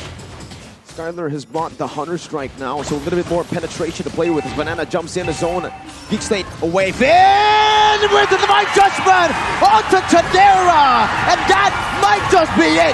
Jana now in the midst of it all. Boy trying to play front to back. Banana gonna be taken low, but Jana will lose his immortality as Boy finds the hook onto Banana. Still, it's gonna be Luke with the famous fire onto 4. He finds the kill on the Skylar, and just like that, Luke has turned it around once again on RRQ. Luke now still battling it out. It's gonna be Banana locked into the Ton as the Boy jumps back in. Finn will fall just to the hands of Luke.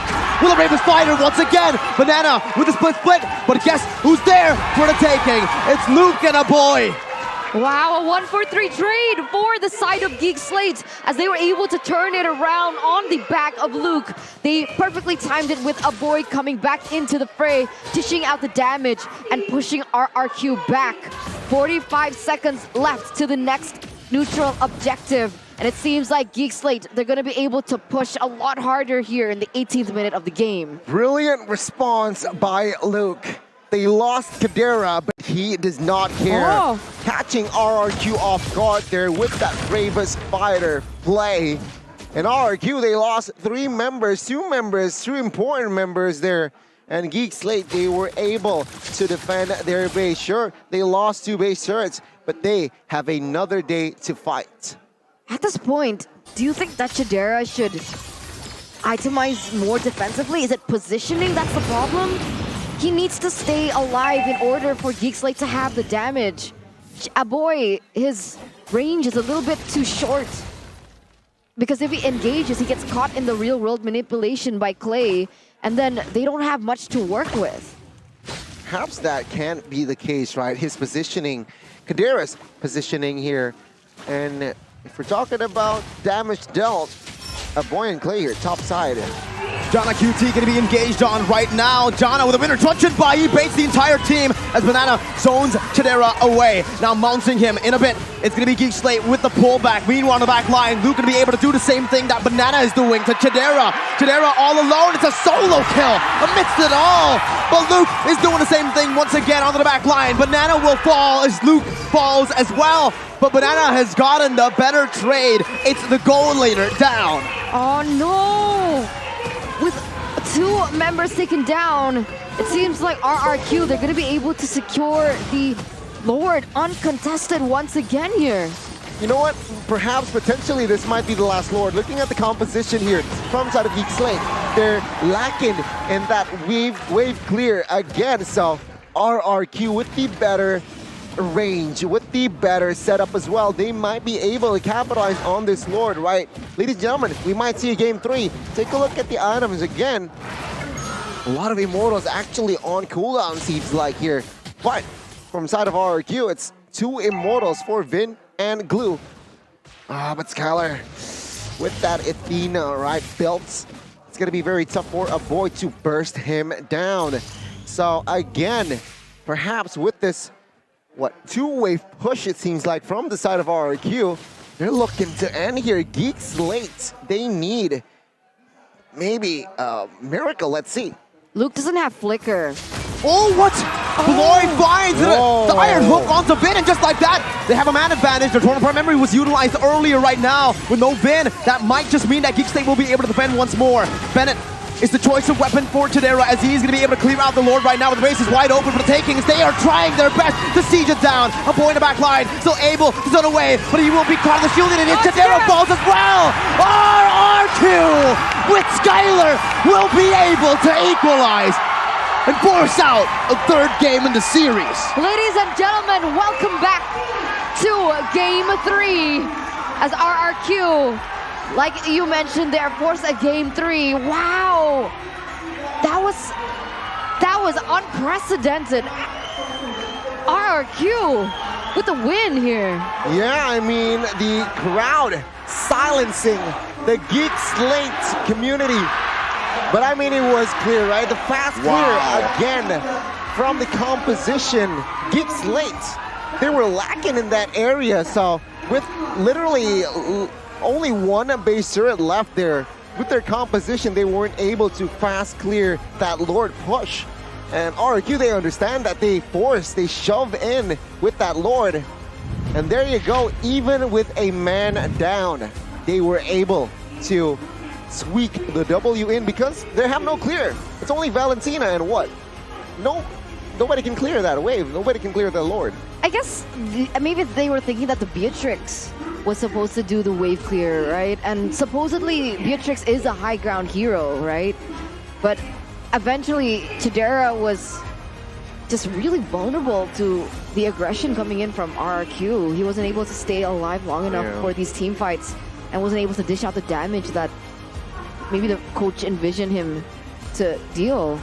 And you know, Miracle, I've got a little bit of a curse myself here. Seems like it is transferred over to you, Eterna. I guess your curse is stronger than mine for now. In game 1, I was like RRQ, and then Geek won, and then I was like, you know, I like Geek's draft. And then RRQ won. We'll see how this goes for game number 3. It lies on you now. The power has It's a been lot of pressure. transferred over. I don't really want it. I didn't it want it back. at first, but you know, the Have world it. decides. The world decides, Eterna. The Maybe world Gani can help you. Maybe you can decides. transfer it over to the left. I don't want any of this business, all right? Did you go for Geek? I did go for RQ. There you Yeah, I go. was the only one on the English test to vote for Geek. There you go. So the curse now lies with Eterna. Were you Rashi. sitting in the middle yesterday? No, I'm sitting here. Oh, I thought it was like the middle seat curse. But You can't make apparently that theory it's now. not. Unfortunate. I think, you know what? Maybe RQ was just better in game 2, right? Maybe the curse thing isn't real. But anyways, That's Gani, a possibility, break though. it down. Well, Banana's well-timed pick-off forced RRQ and Geek Slate to play game 3, right? I feel like it's just more, it was unfortunate for the side of Geek Slate, actually. It was more, again, composition-wise, Albert, again, take a look at his stat. 44. No, never mind. 14, right? Albert with the Baksha there. Only RRQ this season that was managed to pull off a Baksha pick on that jungle position. And apart from that, Glue, Banana here, it seems like the adjustment, the Arla change there, Banana securing Banana for the first phase, it worked, right? 4-6-10, Cursed Helmet, Dominance, Ice, Oracle, Blade Armor, and Winter's Truncheon. The switcher with Immortal, it seems like, worked out, right? It helped Vin to relieve off pressure. So Vin can play more as a cover when Boloyski wants to go in aggressive with the Flicker, when Luke perhaps wants to go in with that previous fighter. Vin is there to cover Skylar towards the end. So again, it helped Vin Banana helped Vin to open the map, to open the war as well, whereas Vin just plays more of a cover Kaja. It seems like, sure, Flicker Divine Judgment multiple times as well seen, but he is just more as a cover, facilitate for the side of Skylar. Meanwhile, side of Geek Slate, there were chances, right? There were chances. We saw multiple ones as well, but this time, the difference maker is, of course, the side of, I feel like, Banana. that Eve. Also the Banana, but Eve also played a huge role. Because with that real world manipulation, it just helped zone out members away. Sometimes make them either forced to retreat or somehow just hard to engage, right? And you can see here again clearly 3 members of RQ taking the categories here, 3 different members even. Skylar, Kalei on that Eve dealing almost 100k worth of damage. It's evident that the damage from this mid laner is just so much. And Albert here, the jungler, being the forgotten one. There you go.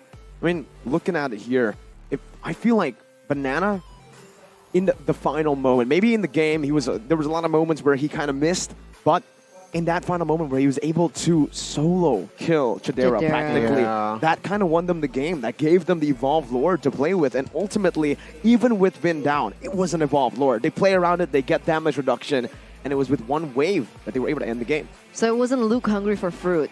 It was fruit hungry for Luke. Oh my god. That's what happened. Remember what Coach Yeb said, right? You wave food in front of Beloy. That's how he's able to counter Geek Slate and Beloy. Onyx. So that's why they use banana. But lemon is also a fruit. Maybe a bit too sour. Maybe Beloy likes it sweet. Okay. Maybe. But, you know, when we're talking about these things, it reminds me of patterns, right? In the first leg, it was RQ with the first game. Okay. And then Geek reverse swept. Do you think the same thing might happen, but for RRQ. But before we get into game number 3, let's take a look at the gold curve there for game number 2. And it seems like this is the most dramatic gold curve shift, Wow. right? The show, like, you just looking at this, RRQ. it's a fun game. RRQ, and then Geek Slate, and then back to RRQ. I think this is the first time in the season that the gold curve changes its course twice. Usually it's a comeback, right? It's a comeback and then a straight win. But this time it's a RRQ, Geek, and then RRQ again. So low-key, the gold curve is trolling the teams, not the teams controlling the gold curve. Ooh, so a lot of flips. A lot of flippies, a lot of floppies in this game. We're seeing Switcheroos. 1-1 in the switcheroo battle. It was a battle of suppression, and in the end, it was the Kaja who won against the Franco. Ooh. So was the Kaja the better roamer? You know what? No, I feel like it's an Better even pick? match. It's an even, very even. It depends on how well you land those hooks. It depends on how well you play. And I feel like the Kaja here, Vin, is the better hero because he can cover. But of course, Banana claiming he's what, 3rd MVP? Hey, man, you can keep on doubting him. CR7 celebration. That's the only mistake he made. Oh. He picked the wrong goat. But other than that, Oh. well played. 4610 Glue, 61% KP. Again, prioritizing that dominance ice early on after that mid, after that, well, in essence. Why? Because he knows that he will 1v1 against Luke more often than not. So he wants that life spell vamp negated with that dominance ice. But after that, you're right, that last play, that instinctual play on towards Skylar, gets the job done. Very, very top notch. Also in the backside, Luke tried to also mirror his play, but there was Vin to cover. And this was the heat map for the side of Banana. And it seems like, yeah, he's all over the place. All right, 5 minute, 10. Top side, ball Everywhere. side. Everywhere, literally, even the Everywhere. enemy's base. Let's see here, highlights though. Minute number 2, the first turtle fight. Well, no jungler committed onto turtle. They wanted to fight early on. But it was actually the side of RRQ already with this gold advantage here. Sure, Albert gets taken out here. He overstayed though. He overstayed here. And Banana with the flicker play managed to catch that boy off guard. And here the RWM battle again. Jana, Geek Slate. They were able to capitalize on this fight here. But where the shift was here, right? It was here. It was where a boy gets taken out. Kadira couldn't do anything. And the suppression comes towards Volsky. This was the play where Banana solo practically Kadira. But in the backside, you see, Vin covers for the side of Skylar. So it was very hard for Luke to find the trade. And in this fight, it was actually RRQ with the... Yeah, it was just, the pressure was just too much there. And not much range, not much fast wave clear. RRQ understood that. They just carry on, and welcome to game 3. Welcome to game 3. It was a really difficult composition to go through, I guess, when I really thought about it, right? Because from the side of Geek, they were also very short range or even melee, right? And going against the real world manipulation must have been tough. And that's how Clay was able to dish out most of the damage, because he was given the opportunity to every time they went in for a 5v5. So ladies and gentlemen, we are going to take a short break to see the finishing of the series here between RRQ as well as Geek. Me, Eterna, Miracle, as well as Gani. We'll see you after. Stay tuned.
the last stand for both RRQ and Geek Slate here in the final week of the regular season in order to secure the upper bracket slot.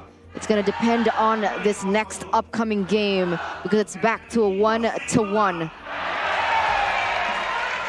Best of one all the way. It's an awesome series though, Eterna. 1-1, just like the number of seasons, season 11. Oh yeah, you're right.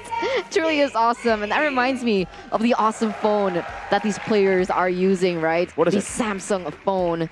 But if you guys want to get a phone for yourself to make some content and enjoy just gaming in general, you guys can totally check out the Galaxy A34 5G and the Galaxy A54 5G because the specs are incredible. With a RAM of up to 8 gigabytes, a memory 256 gigabytes, the screen is Super AMOLED Plus and the refresh rate with 120 hertz. The processor is Exynos 1380, 5G ready, a battery up to 5,000 mAh. They have quad cameras of up to 50 megapixels. 50. It's also water resistant, and the price is definitely affordable as Miracle can buy millions of it. It's under 5 million IDR, and you guys can also get a deal of up to 1.162 million, including cashbacks of up to 300,000. So if you guys want to check that out, don't forget to go to www.samsung.com/ID to grab yours now. Goodness me, that was a perfect ad, I might say. I might buy a Samsung now, Eterna, just because of you. Thank you. Thank you so much. Might have BRB. Okay, and while he's BRB, we're going to take a look at the game recap here. Remember, the second game, RRQ were able to win it here. Mirko, any thoughts? I would say the impact player is definitely Beloy, right? I feel like Beloy... Agree. It was either he gets a hook, they win a team fight, he gets a proper bloody hunt to cancel out the RWM, or to make something happen. If not, it was just RRQ who did that first, right? It's about the roamer. It's the roamer battle. We said it at the start, and we're seeing it again right here. Beloy, final fight, he was able to find a hook. You know what I expected a change from RRQ? What?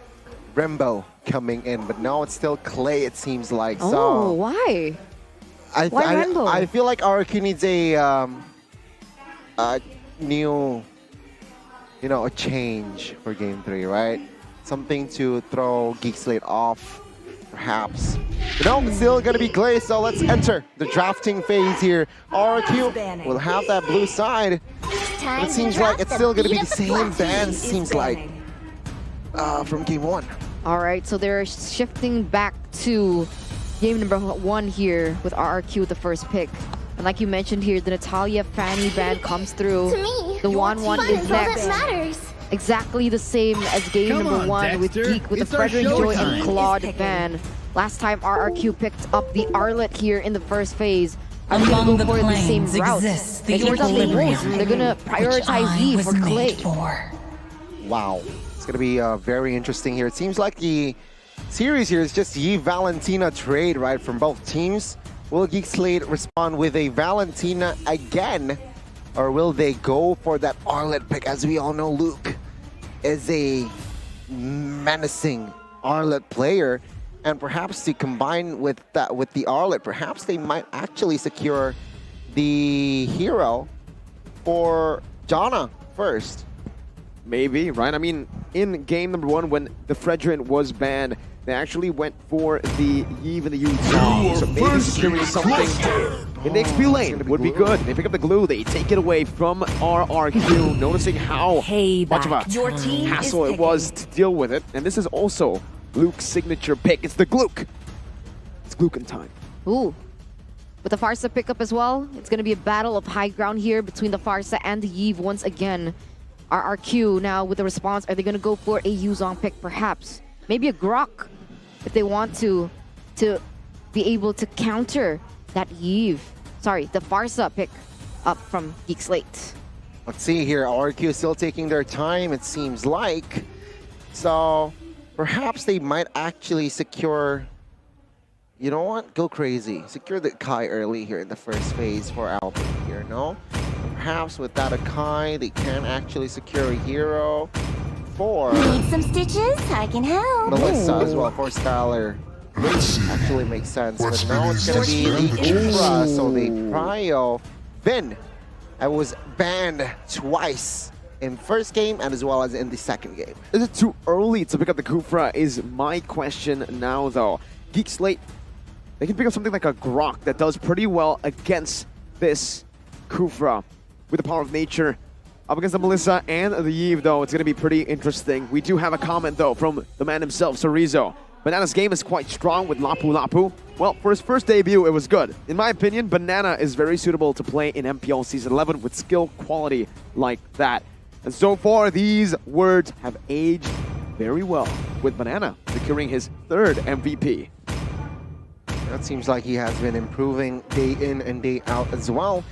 Let's see here the response from Geek. Time What and will they tide go wait for? for It's no going to be the man. Beatrix Team here. North So Arrow. a similar matchup from game one where it was the Melissa going up against the Beatrix, the difference maker. The difference is still that Kufra pick, and Luke will play that clue. I think RRQ, they need someone to go into the back line to be able to disrupt the pattern, right? They have really strong high grounds and not much dive coming from RRQ to combat it. They have the Beatrix as well as the Farsa. And it looks like Geek, they're going to prioritize the Arlet ban here. RRQ with the respect ban towards the Kadita. And Geek, are they going to go for a Yuzong ban here once again? As RRQ, if they pick this up, it's a really good option for them to utilize. Or maybe the Grok. Lapu man, perhaps. You're targeting towards Luke as well, where Luke this season has only played that glue, which is picked up Arlet and as well as Lapu Lapu, right? This so land Geek is Slate our might ban homeland, that Lapu and it will Lapu, soon and there be you go. our That's burial going to be the ground. route that they're going for here. Asking the question, what new hero will you play, Banana? That is a very good question to ask right here. In a big stakes matchup, going for comfort is definitely the #1 priority. And with these bans, like you mentioned, Gani, that's what Geek Slate wants. Horology is my craft. Diggy play is my with. name. The Kadita and the Digi banned out, though, but the Franco and the Kaja still left open. The Rock is also up for grabs if they really want to go for it. What do they want to go for here, though? It's very... I like the Grok pick. Yeah. The Grok works, right? I mean, Thorns Lolita remain. kind of works Should too. that It really be depends. told? But they go for the Lancelot first. This was the hero that brought Geek Slate. Geek Slate the victory in the first leg. So they're trying to, you know, find more success there. Yeah, RQ with the last two picks. It's going to be very interesting to see what will they respond with here. Now, Kai, Two heroes. It's going to be the Akai here to secure neutral objectives, and it's going to be that Yu Zong. So this is going to be the debut of Banana with that Yu Zong. You're Let's right. see. The Yuzong and the Akai, right? I mean, looking at it right now, Geek Slate, what do they really want to go for with the Akai ban already here? There's not a lot of roamers that could do well against the Akai. The Grok is probably the best answer right now with the power of nature. The anti-CC built into his kit. Diggy was banned, and now you really understand why. That backline dive is going to be so crowd good control. for RRQ. And remember, Geek Slate, very vulnerable backline. I mean, the crowd control, right? I mean, the go-away can also be counted as crowd control. The rage, the petrify from Yu Zong, the heavy spin. Tough game. Oh, it's gonna be a tough game here, especially they opted for that Kanja, a single lock, crowd control only, perhaps to provide cover. So let's see. It's gonna be the 10 heroes sets already in game 3. I honestly love RQ's draft here. I think they put Geek in a really tough position into the drafting phase, not really giving any room for Geek to be able to utilize Boloyski in that roaming position. But, you know, when it's Geek, it's Boloyski. Sometimes we don't see things that he does, and he's able to execute things even when the odds are against him. So, ladies and gentlemen, this is the deciding factor of who gets to go to the upper bracket. Mirko, Wow. take us to the portal. Ladies and gentlemen, here it is. A best of 3 down 1-1. Equalized by RRQ. It's back to fair play. It's time to decide who gets to go to the upper brackets. RRQ and Geek Slate in game number 3. Let's see, let's see. It's gonna be a flicker party for the side of Geek Slate, but it seems like RRQ, they will have just 2 flickers in their hands here. Melissa will of course opt for that Inspire spell. Meanwhile, Emblem here, John of course will have that Demon Slayer again, signifying the tank slot. Take a look at the cheeky play here, 3v2. Let's see, Beloyski and a boy here will try to escape. Albert will claim that camp. Actually, Beloy and a boy, he was helping Albert to clear that camp faster. They're getting quite punished though, right? It seems like Geek Slate, they're trying to go in for the main duo, right? Farsa going to be able to clear with the Kaja quite efficiently and quite fast. And especially Farsa with the Wings by Wings should be able to rotate faster. But with how much aggression that both of these people have, Beloyski as well as a boy, it seems like they're getting punished for it here in the early game. But Vin going to the bottom side, looking for some pressure once again onto Beloyski and perhaps even Chidera. Yeah, again, this is going to be the winning lane for Skylar, winning matchup. We did see how the Melissa played out in game number 1, not finding the success, but now with the Tarn's Revenge down below, Chidera is going to be able to get out of that range. Still last hitting the minions very well. You know what I'm surprised with, right? A boy here, realizing that there are a lot of crowd control that RQ has in their comp, right? No Purify. Abriel, a boy, yeah, he opts still with no Purify, confident enough, but let's see him engage. Oh, nice puncture. The puncture to escape. Vin also with a very proactive style of play this game. He's really looking for these engages all the way from the first minute. 500 gold lead for Geek Slate for the moment. Seems like both teams are going to collide once again onto the next usual objective in the way that they're going to set up here. A boy already level 4 should be able to utilize the damage earlier on and help zone out the members, as Vin hasn't. Still level 3, doesn't have the revenge raid just yet. And that's all Vin can do, distractions. Distractions, indeed. It seems like the RQ will be the first team to set the turtle, the first one up. I want to see the response from side of Geek, though. It seems like they want to contest this one. A boy needs to be careful, though. Banana used the Fury's Dive earlier now, so Luke is going to be able to actually dish out the damage right now. That's going to be Jana looking for the Retribution. He finds it! Despite it all, Albert is going to fall! And it's going to be Luke who is on Clay now, mounting him up with a slam and a pass. Clay will fall to Jana. And on the Lancelot, Jana QT is a monster. Oh my goodness, Geek Slate. Take a look at the talents prediction.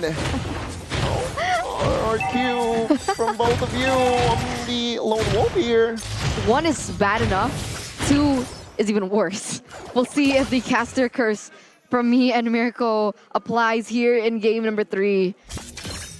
But so far, Geek Slate has a comfortable lead here. 2,000 gold lead already. It seems like it's not looking too good for Arashi back at home. Really not, man. He actually DM'd us earlier to say, hey, man, you know, please use your curse wisely. I don't know about it, man. So far, I didn't even see what Eterna voted for. I just voted based on the draft here. Chidera winning it out even. This is not looking good for Arashi at all, and RRQ. Let's see here, 2,000 gold lead though already in hand.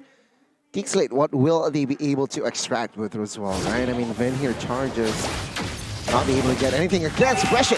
That was a very weird play. Clumsy. Again, that wasn't even in range to the bush, so he wasn't opening it up.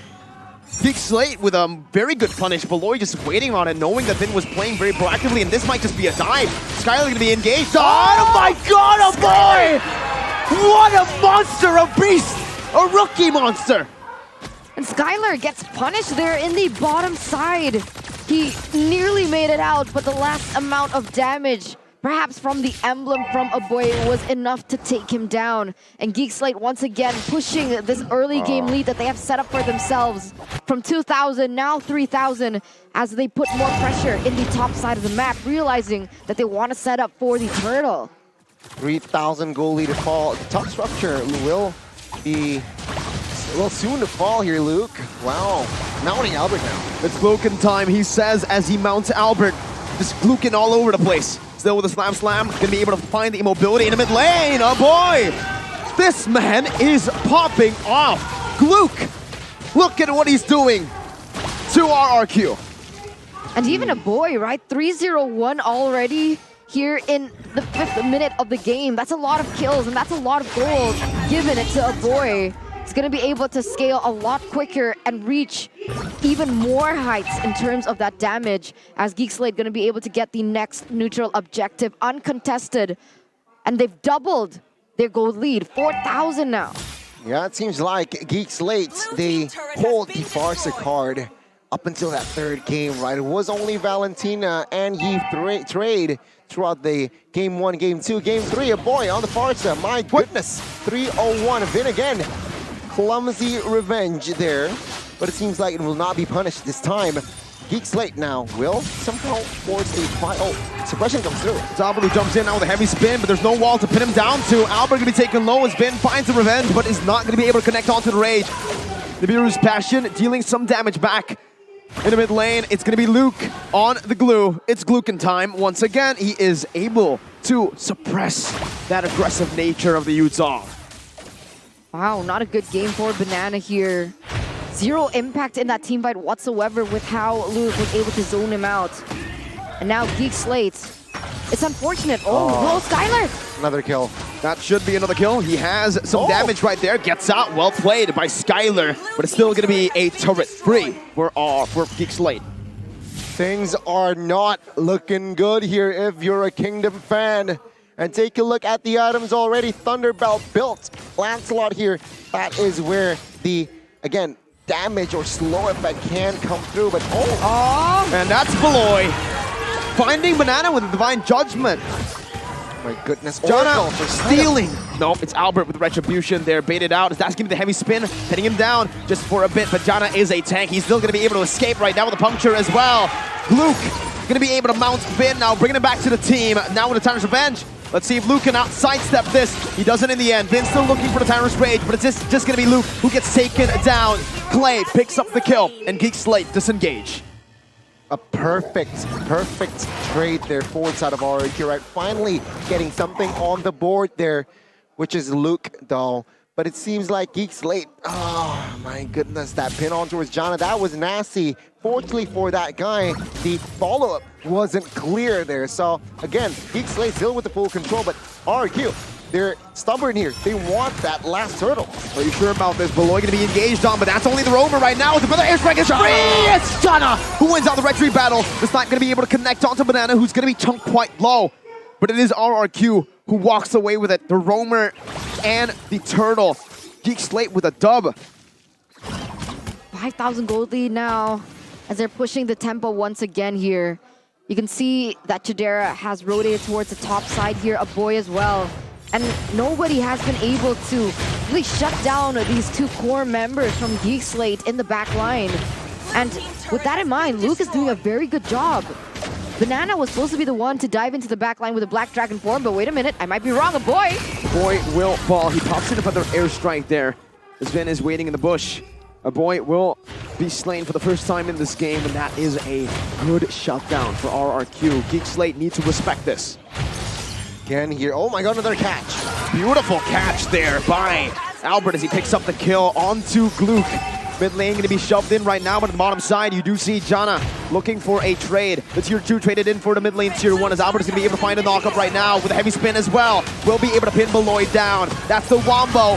And that's Skylar who picks up the kill. Tier 2 down below falls though. So Geek Slate's still holding on to it. Clay falls! A retribution from Jana. Wait, is it worth it for Geek? I feel like Geek Slate finds the compensation, right, with the Clay kill. The game sense from that Farsa actually comes through. Clay, unexpected recall then and there, exploited by the side of Geek Slate. Still 5,000 gold lead. They lost all the inner turrets, top side and bot here. So again, RRQ, sure, they got the tier 1 mid, but I mean, they got the top side too. Also, but I mean, Geek Geekslate still has more than enough ground to play around with now. With the turrets top and bot taken down. Let's see here though. The turtle, well, the Lord now has spawned and Albert is in a rush in there. Divine Judgment stunned up, everything used up, but Albert still somehow able to survive. Now pumped up together. The boy gonna be popping in the wings by wings. Banana with the Black Dragon form. Janna not able to secure the lethal Wanderer. It's Albert who secures it, pushing in the mid lane as well. Geek Slate. This is RRQ with a better setup in the mid lane. Chidera will be forced to respond to it. Janna baiting it out just to reset. Vin looking for the Tyrant's Revenge inside of the bush. Not able to find anyone. Both teams resetting. Seems like Geek Slate, they want to push in the bottom lane first. RRQ though, they are able to set up where that top side is still pushing into their favor. Nobody has been placed to secure that top side, but Vin goes in for a charge onto Luke. It's on to Luke right now as a feather airstrike will be popped in. Luke will be able to use that split to survive. Now backing away. 2 resources used up. Banana with the Black Dragon form, Vin with the Rage. So Luke here will recall and will take care of the top side as well, right? That might be the signal for RQ to step and force a fight 5v4. Let's see though. Clay and Vin, spell-wise they're ready, but it seems like they're not pulling the trigger. Oh, there you go. Beautiful catch by Vin, heavy spin as well, but Janna still going to be able to escape somehow there. Black Dragon form popped in, that's going to be Beloy with the conceal, giving a boy some space, but now with no Black Dragon form, this does give Geek Slate a bit more pressure to play with. Renner's Apathy not connecting. 2-level lead for Chidera. That's Albert with a knock-up onto Luke. That's Vin.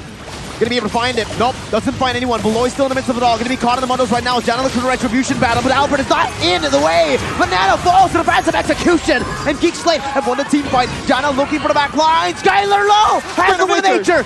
Right now it's Luke with a double, with a slam, and a pass combo to take them down. 4-0 to Geek Slate. Wow, a 3-4-0 trade, a Lord plus a turret in that mid lane. Even before the Lord spawns, Geek Slate being able to get the advantage on all fronts. 8,000 gold lead here in the 12th minute. Gunny. They missed the opportunity when Luke is in top side. I thought they will go all in, but they hesitated. And that response, right, when Luke was ready in the Lord area, Geek Slate, they were able to find the right engage, and they, with the kite there. Let's see though, this Lord is still the first Lord, so it will not charge, and Geek Slate, they will just clean house with the turret take. Oh my god, a catch. It's only on to Beloy though. That's the heavy spin used up as well. Albert is taking low. It finds Vin. Clay flickers out. A massive resource burns out. Now to mid lane, it's going to be Chidera using the Renner to siege it down, but he decides to maneuver over to the bottom side. Janna with the Thorn Rose. Geek Slate, I think they won on that trade as well. It was the roamer for the jungler. My goodness, and Geek Slate, right? I mean, yeah, I like their composition. That's why I voted for them. This is the reason. It's going to be very hard for Vin to really catch the opponent, and Beloyski, perfect Kaja. Why? He doesn't go for the initiation. He waits for the cover. When Vin jumps in, perhaps misses, and then Beloyski will jump in for that Divine Judgment, and that's what we're seeing, right? So it's very hard for Vin to find a very ineffective fight. Sure, he has 5 assists, but it's not the Kufra that we like to see here this season. Instant replay as well here. Albert trying to defend and soak in the damage. Vin here with the catch. Sure, gets Beloyski. He gets a trade. Oh, Clay, take a look at that. Glowing one almost takes him down there. Not enough damage, it seems like. But now it's another reset still. Geek Slate leading RRQ 10,000 gold. I'm not really loving Banana, honestly. I would have pictured that the Yuzong would have more of an impact in this game, but like we saw in that instant replay, when a boy popped off that feather airstrike, Yuzong was nowhere near the team fight.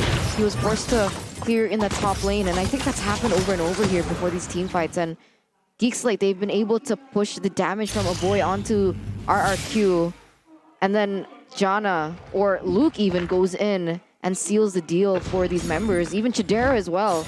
And that's actually giving Chidera a really good gold lead as well. I think he's like 2,000 gold above Skylar right now. Janna QT I think 4,000 gold above Albert as well. You can see the difference in even levels, right? Jana Cutie level 15, Albert only 14. It looks difficult for RRQ to come back from this.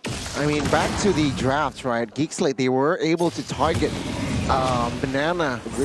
I feel like RRQ, they should have just secured Banana Zero in that first phase. Not letting it go, not securing it. It seems like Geek Slate, they were able to capitalize on that draft. Banning the Lapu, banning the Arlets.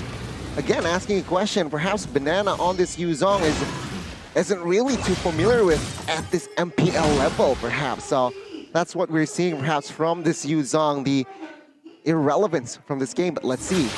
Perhaps prove us wrong. Prove me wrong. I mean, the real-time win probability right now is heavily favored in Geek Slate, and it makes sense. They have a lot more structures on the board. Even their inhibitor turrets are, down to half almost, and even less. As we take a look now at the players' gold here by UBS Gold. Here, Chidera, Jana Cutie, and even Luke has more damage than Skylar. And I think one of the main factors as to how Geek Slate were able to be so dominant here in game number 3 has got to be the glue pick for Luke. The fact that he's able to zone out these members, particularly Banana, from having any impact whatsoever. And you can already see him being such a nuisance here, even using the Geek Fam emote. Oh, and there he goes. Divine Judgment onto Alba with heavy spin, still able to escape right now as Renner's Apathy does not connect. Luke's still in the back line, the go away has been popped in. Jana is looking for the retribution as he finds it right here. Banana with the Black Dragon form onto the back line, but Genera's still going to be able to escape. Luke with the Clay mounted up, it's going to be him brought back and a boy finds the kill. They want some more, they say, as they move forward. But RRQ disengaged. Geek Slate wants to mount on a siege. Let's see. Will RRQ be able to defend this without Eve? Geek Slate 5v4. It's a chance for Geek Slate, not just to win, but also to secure upper brackets. Skylar falls. Vin and Banana will follow through. 3 members down. Make it 4. Only 1 is left, but Geek Slate has went RRQ out. 2-1 in the first leg, 2-1 in the second. Their first time in playoffs. My goodness, Geek Slate. The community, the famunity, as we call it here, silencing the whole building. RRQ crowd, they're mute. Wow, back to back. Win streak against RRQ, the Kings of Kings. And it's coming from Geek Slate of all teams. This has not happened ever in history. And this is a huge achievement for Geek Slate. They're going to be able to secure that top 2 for now. And it all depends on that match that RRQ has against Aura. And if not, Geek Slate, for the first time in history, they're going to be able to accompany Onyx in the upper brackets during the playoffs. Their first time in playoffs, and it could very well be an upper bracket slot that they fill in. Season 10, not qualifying. Since Season 4, this team has never seen the light of day in the playoffs.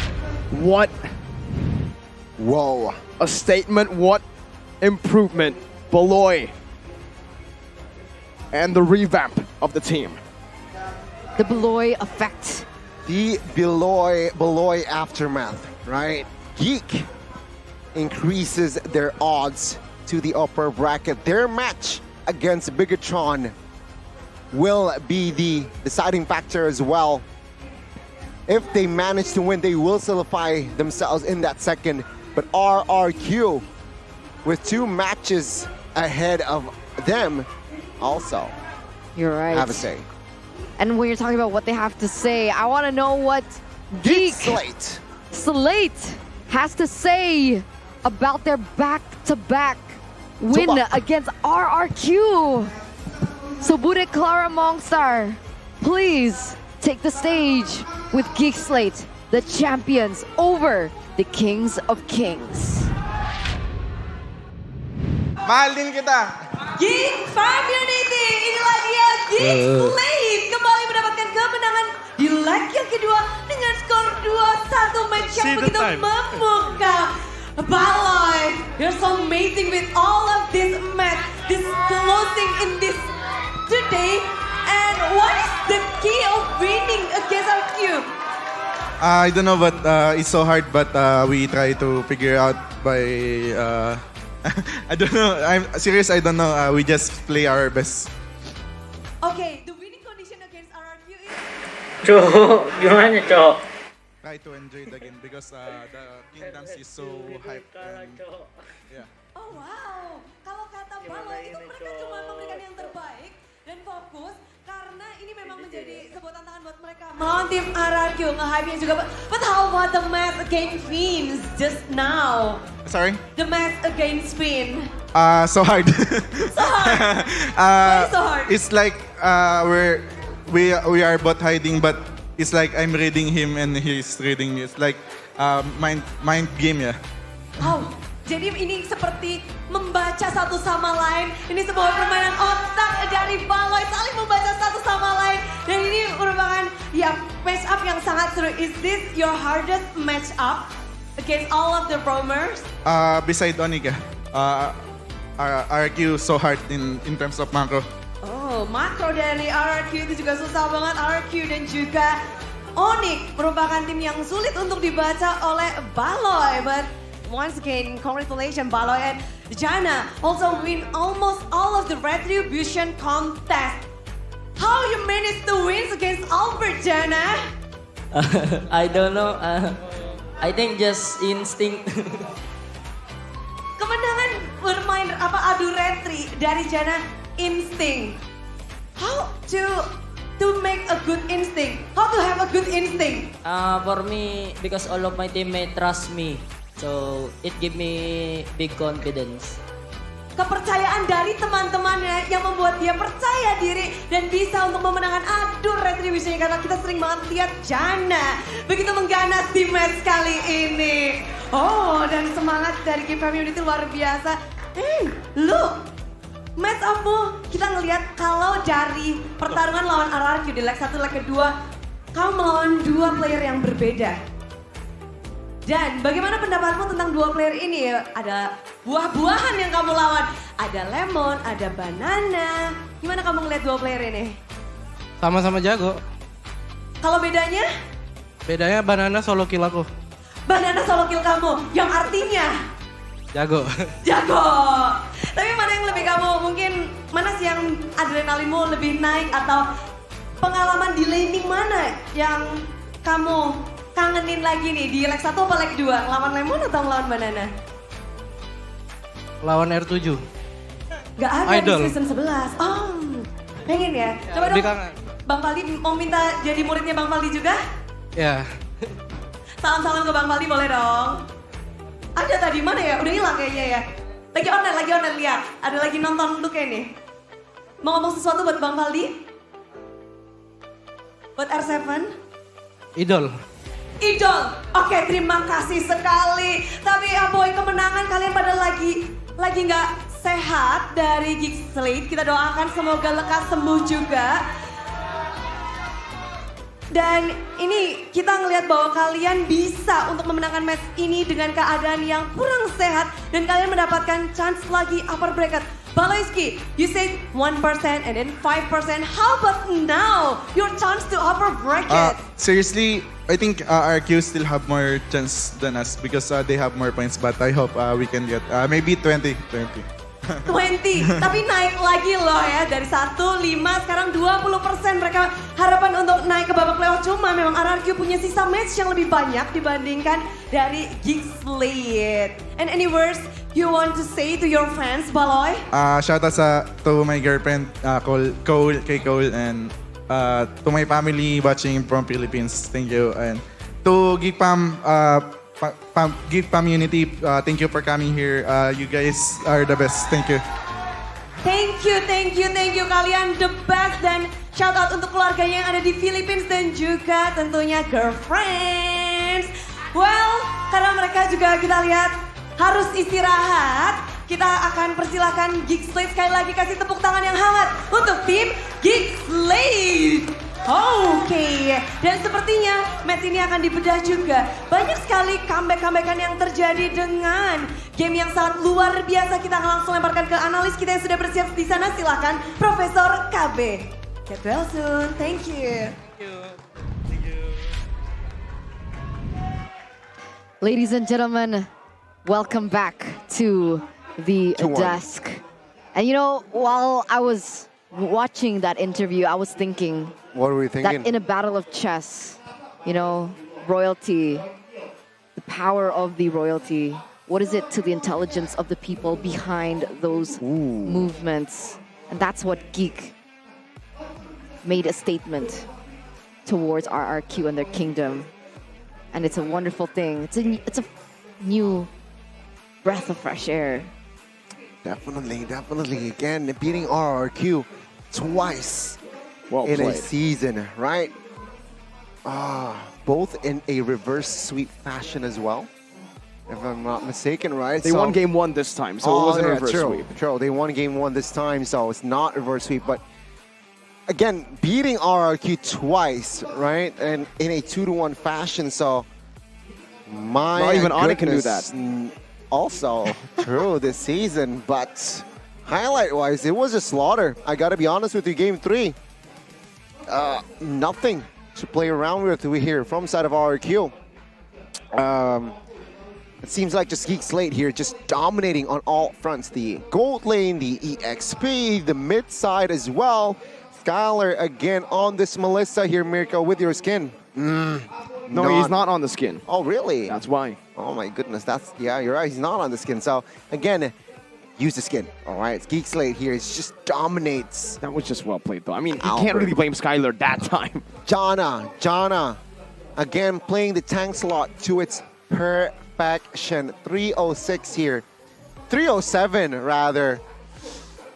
His pathing, his just connections on towards the punctures, his mechanics was also just top notch. Not just the fighter jungler, he can also play the assassin here, and that's the Lancelot.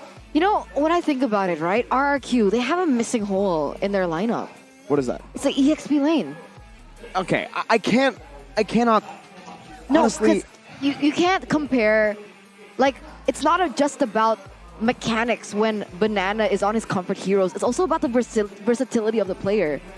Using something like the Yuzong in this current meta, it's important. And if you can't utilize it, that makes you, honestly, a loophole. A weakness for all these other players. And that actually allows everyone else to pop off. And in that game, because the Yuzong had no impact, was kind of useless, honestly. You can see a boy just really shining, and he's going to be your MVP here by the Samsung Galaxy A series, the Farsa. 717 KDA, wow. 88% KP as well. He built full damage from the get-go, and he was able to have so much impact, just zoning the members, having the damage onto the important members. And it was just so difficult, honestly, for RRQ to withstand the pressure coming in from a boy. And this kid is very scary because he's not even matured. Mic check. Eddie, sa ulti. Cannot move.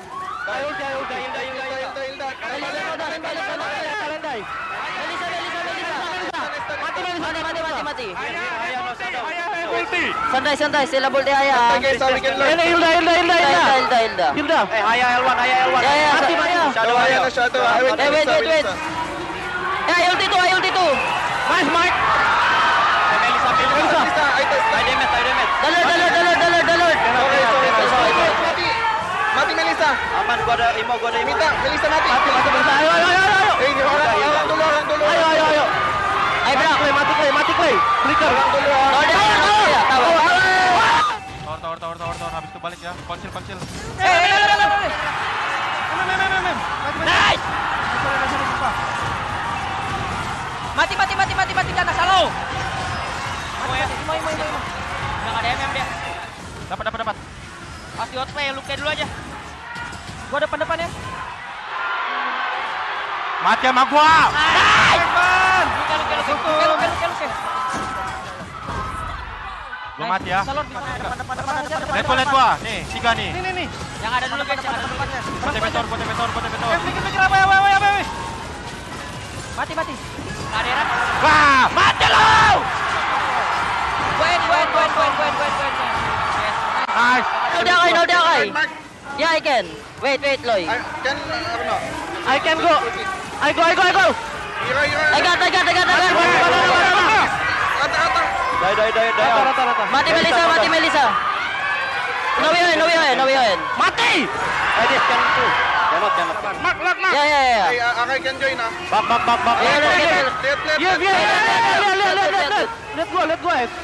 Let go. Die. Lu ya. Ini. Ayo boy. Mati. Mati ya. Nice.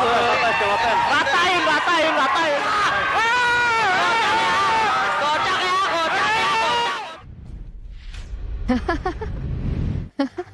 That was so chaotic.